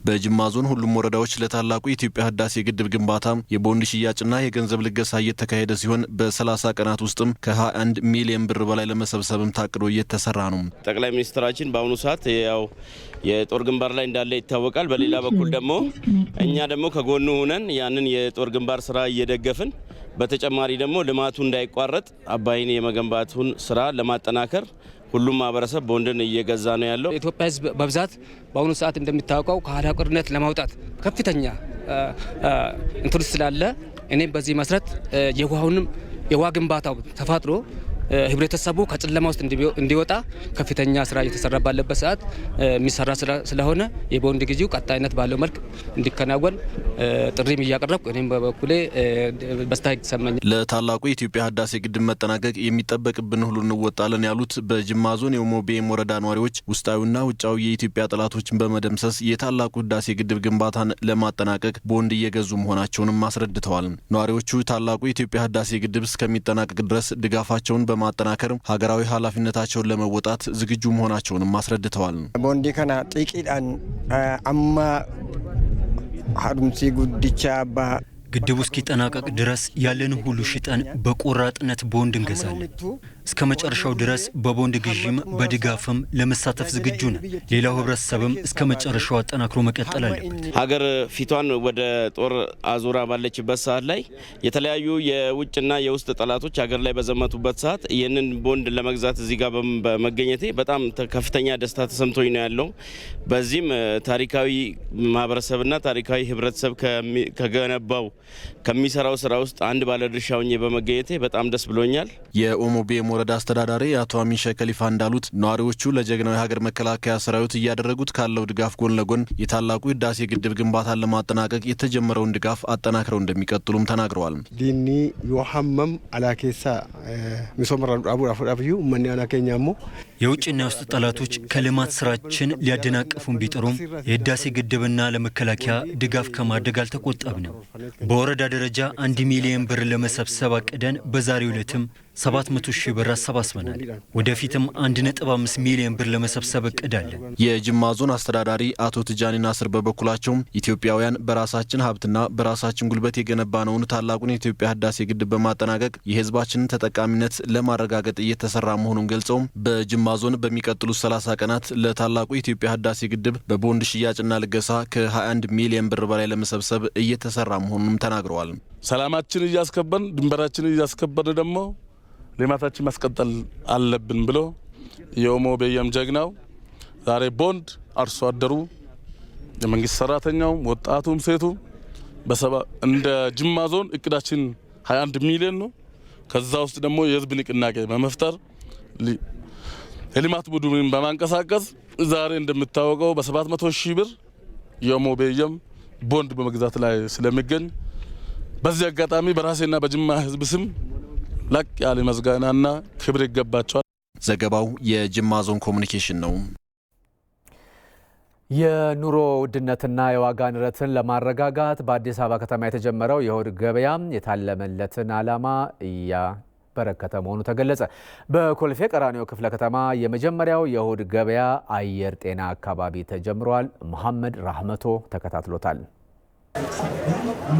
የኢኮኖሚ አሻጥሮችን በመከላከል የዋጋ ንረትን ለማረጋጋት በአዲስ አበባ ከተማ እየተከናወኑ ከሚገኙ ተግባራት አንዱ የእሁድ ገበያ ነው። በመዲናዋ በተለያዩ አካባቢዎች የእሁድ ገበያ የተጀመረ ሲሆን በኮልፌ ቀራኒዮ ክፍለ ከተማ የመጀመሪያው የእሁድ ገበያ በአየር ጤና አካባቢ ተጀምሯል። የኮልፌ ቀራኒዮ ክፍለ ከተማ ዋና ስራ አስፈጻሚ አቶ ጀማል ረዲ እንደገለጹት የእሁድ ገበያ መጀመር የኑሮ ውድነትንና የዋጋ ንረትን ለማረጋጋት ትልቅ አስተዋጽኦ ያበረክታል። የሰንደይ ማርኬት ዘለቄታ እንዲኖረውም አንድ ቢገፋን ነገር ይሄ ነው። ህብረተሰቡ ሊጠቀመ ስለሆነ ማለት ነው። አጠናክረን እንሰራለን ብለን ነው የምናስበው። አንደኛ በኪሎ ደረጃ የ10 ብርና ከዛ በላይ የዋጋ ልዩነት ያለው ምርት ማቅረብ ማለት ምን ያህል ኑሮውን ሊደጉመው እንደሚችል የሚያሳይ ነው ማለት ነው። ሁለተኛ ችግር የነበረው አቅርቦት ላይ ነበረ። አቅርቦት የግብርና ምርቶች ብቻ ሳይሆን የፋብሪካ ምርቶችም ጭምር በገፍ የቀረቡ ነው። የዋጋ ንረትን ከሚያበብሱ ነገሮች አንዱ የአቅርቦት ችግር ነው፣ ትልቁ ነገር ማለት ነው። ስለዚህ ከተለያዩ ቦታዎች በተለይ ኦሮሚያ ውስጥ ካሉ የህብረት ስራ ማህበራት፣ ደቡብ ውስጥ ካሉ የህብረት ስራ ማህበራት በቅንጅት ነው ወደዚህ እንዲመጣ የተደረገው። ስለዚህ አቅርቦቱ ካለ የዋጋ ንረቱን መቆጣጠር ይቻላል። በአየር ጤና የእሁድ ገበያ የግብርና ምርቶችና የኢንዱስትሪ ውጤቶች በተመጣጣኝ ዋጋ ለሸማቾች መቅረቡንና በቀጣይም በሌሎች አካባቢዎች ለማስፋፋት እየተሰራ እንደሆነ የኮልፌ ቀራኒዮ ክፍለ ከተማ ንግድ ጽሕፈት ቤት ኃላፊ አቶ ሀብተየስ ዲሮ ተናግረዋል። ይሄ ሶስተኛ አካል እንዳይገባ ተደርጎ ራሱ አርሶ አደር በዚህ ቦታ ላይ ያለምንም ክራይ ያለምንም ውጣ ውረድ ራሱ መጥቶ ቆሞ እየሸጠ ስለሚገኝ የሚቀጥሉት ላይ የተሻለ ነገር እናገኛለን ብለን እናስባለን። የአዲስ አበባ ከተማ ህብረት ስራ ኤጀንሲ የግብይት ዳይሬክተር ወይዘሮ ደብሪቱ ለዓለም በበኩላቸው በእሁድ ገበያው የሸማቾችና የአምራቾች ህብረት ስራ ማህበራት ምርቶቻቸውን ያቀረቡ ሲሆን ይህም ጤናማ የንግድ ውድድር እንዲፈጠር ማድረጉን ጠቅሰዋል። ሸማቹና አምራቹ አሁን ኮምፒቲሽን ላይ ገብተዋል። እዚህ ላይ አሁን ለምሳሌ በአትክልትና ፍራፍሬ ስናይ ሽንኩርትና ሙዝ ብናይ ሙዝ አንዱ 21 ብር ይሸጣል፣ አንዱ ደግሞ 20 ብር አደረገው። አሁን ይሄ ለውጥ ነው። በቃ ኮምፒቲሽን እንዲፈጠር ነው የምንፈልገው። እኛ ተጠቃሚ በደስታ ነው እየተጠቀመ ያለው። አንደኛ የሚቀርበው ምርት ጥራት ያለው ምርት ነው፣ ዋጋው ተመጣጣኝ ነው። በአየር ጤና እሁድ ገበያ ሲገበያዩ ያገኘናቸው ሸማቾችም የሚፈልጉትን ሸቀጥ በቅናሽ ዋጋ በማግኘታቸው መደሰታቸውን ገልጸዋል። ሽንኩርት ሰፈራችን 34 ነው፣ እዚህ 29 ነው። እንቁላል አይቻል ነው ሰፈራችን 8.50 ነው፣ እዚህ ደግሞ 6 ብር ነው። በተለይ ጤፍ አይቻል ጤፍ እዚህ 46 ነው፣ ሰፈራችን 53 ነው። ከወፍጮ ቤቶቹም ከነጋዴዎቹም የምንገዛው 53 ነው። እና አስተዳደሮቻችን ህዝቡን ለማገልገል እየለፉ እንዳሉ ይገባናል። እዚህ ሽንኩርቱ 25 30 ማላል እንደ ደረጃ በጣም ቀንሷል። በጣም ደስ ይላል። የእሁድ ገበያ ከዚህ ቀደም በአዲስ አበባ ከተማ በ5 የተለያዩ አካባቢዎች መጀመሩ የሚታወስ ነው። የሀረማያ ዩኒቨርሲቲ በበጋ መስኖ እርሻ ስንዴ ለሚያመርቱ የምስራቅ ሐረርጌ ዞን አርሶ አደሮች የምርጥ ዘር ድጋፍ አበረከተ። የሀገራችንን ህልውና ለማስቀጠል ከምናደርገው የግንባር ትግል ባልተናነሰ በልማቱም አመርቂ ድል ለማስመዝገብ የተበረከተልን የምርጥ ዘር ድጋፍ ትልቅ አስተዋጽኦ አለው ብሏል የዞኑ ግብርና ቢሮ። ያዘጋጀው ዳንኤል አማረ ነው። በምስራቅ ሐረርጌ ዞን በበጋ የመስኖ እርሻ ስንዴ ለሚያመርቱ አርሶ አደሮች የሀረማያ ዩኒቨርሲቲ 1200 ኩንታል ዘር አበርክቷል። በዞኑ 27600 ሄክታር መሬት በበጋ መስኖ ስንዴ ለማምረት እየተሰራ መሆኑን የዞኑ ግብርና ቢሮ ኃላፊ አቶ ጌታሁን ንጋቱ ገልጸዋል። ሀገራዊ ህልውናን በማስቀጠል ጎን ለጎን የልማት ስራም እየሰራን ነው። በተለይ ይሄ ልማት ስራ ደግሞ ከዛኛው ያልተናነሰ በጣም ለወደፊቱ ችግር ስለሚሆን ይህንን ታሳቢ ባደረገ መልኩ ስራ እየሰራን ነው። በተለይ ደግሞ የበጋ መስኖ ልማት ላይ እንደ ዞናችን ወደ 27600 ሄክታር ላይ ዘንድሮ እናለማለን ብለን ወደ 1 ሚሊዮን ኩንታል በአቨሬጅ ስንዴ እናገኛለን ብለን እየሰራን ነው። ከዛ ውስጥ እንግዲህ ሀረማያ ዩኒቨርሲቲም ድርሻውን እየተወጣ ነው። በዛሬው ዕለት ወደ 1200 ኩንታል ምርጥ ዘር ለምስራቅ ሐረርጌ ግብርና ወረዳዎች ዛሬ አቅርቦልናል። የሀገራችንን ህልውና ለማስቀጠል የገባንበት ጦርነት በሰሜኑ የሀገራችን ክፍልና በአፋር ክልል የሚገኙ አርሶ አደሮች በሙሉ አቅማቸው ወደ ግብርና ስራቸው እንዳያተኩሩ ስለሚያደርጋቸው ሊፈጠር የሚችለውን የግብርና ምርት ጉድለት ለመሙላት በሌሎች የሰላም ቀጠናዎች ላይ የተጠናከረ ስራ መሰራት አለበት ያሉት የሀረማያ ዩኒቨርሲቲ ጥናትና ምርምር ምክትል ፕሬዚዳንት ዶክተር ተስፋዬ ለማ ናቸው።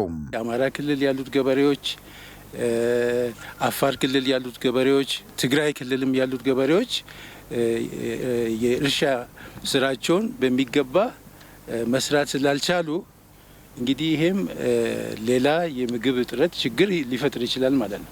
ስለዚህ ይሄንን ለመቋቋም በዚህ ዓመት 1000 ኩንታል ስንዴ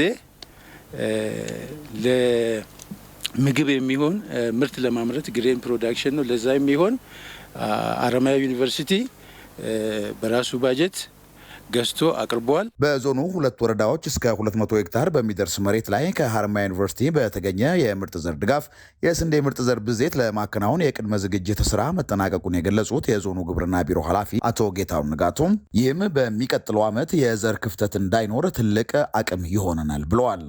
ባቢሌ ወረዳና ጉርሱሞ ጎለወዳ ወረዳ ላይ እነሱም በባለቤትነት ይዘው እንዲያባዙ ስራዎች እየተሰሩ ነው። የመሬት ዝግጅት አልቋል። ሳይት ሴሌክሽን አልቆ ዘር አቅርበን መዝራት ብቻ ነው የሚቀረው።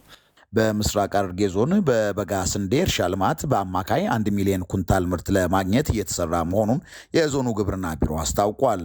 ለኢቲቪ ዜና ዳንኤል አማረ ከሀረማያ። በህብረት ሰርቶ በህብረት ማደግን በሂሉ ያደረገው ህብረት ባንክ ቃል በገባው መሰረት ከየትኛውም የዓለማችን ክፍል የተላከላቸውን ገንዘብ የተቀበሉ እንዲሁም የመነዘሩ ባለዕድለኞችን በሽልማት አንበሸበሸ። በአንደኛ ዕጣ የ2020 ሞዴል ቅንጡ የቤት አውቶሞቢል በጣም ደስ ብሎኛል። አሁን አይቼ አመኛለሁ። መኪና ደርሶኛል። በሁለተኛ ዕጣ 2 ባለ 3 እግር ተሽከርካሪ እህቴ ከካናዳ ልካልኝ ነው $100 በሱ ይሄን ትልቅ እድል አግኝቻለሁ። 10 ባለ 40 ኢንች ዘመናዊ ቴሌቪዥኖች እንዲሁም 20 ስማርት ስልኮች ሸልመናል። በዚህ አላበቃንም። በሁለተኛው ዙር ከፍ ባሉ ሽልማቶች ወደ እናንተ መጥተናል። አሁንም ከህዳር 7 እስከ የካቲት 5 2014 ዓ.ም ድረስ ገንዘቦን ሲቀበሉ፣ ሲመነዝሩ እንዲሁም ሲቆጥቡ በዛው ቅጽበት ሽልማት የሚያስገኝሎት የዕጣ ቁጥር በሞባይሎ ይደርሶታል። እባክሽን የተባደራ መልክታዊ ውስጥ አስቀምጪልኝ። በደስታ ያውን ከሽልማት ጋር ህብረት ባንክ። ወደ ስፖርት ዘገባዎች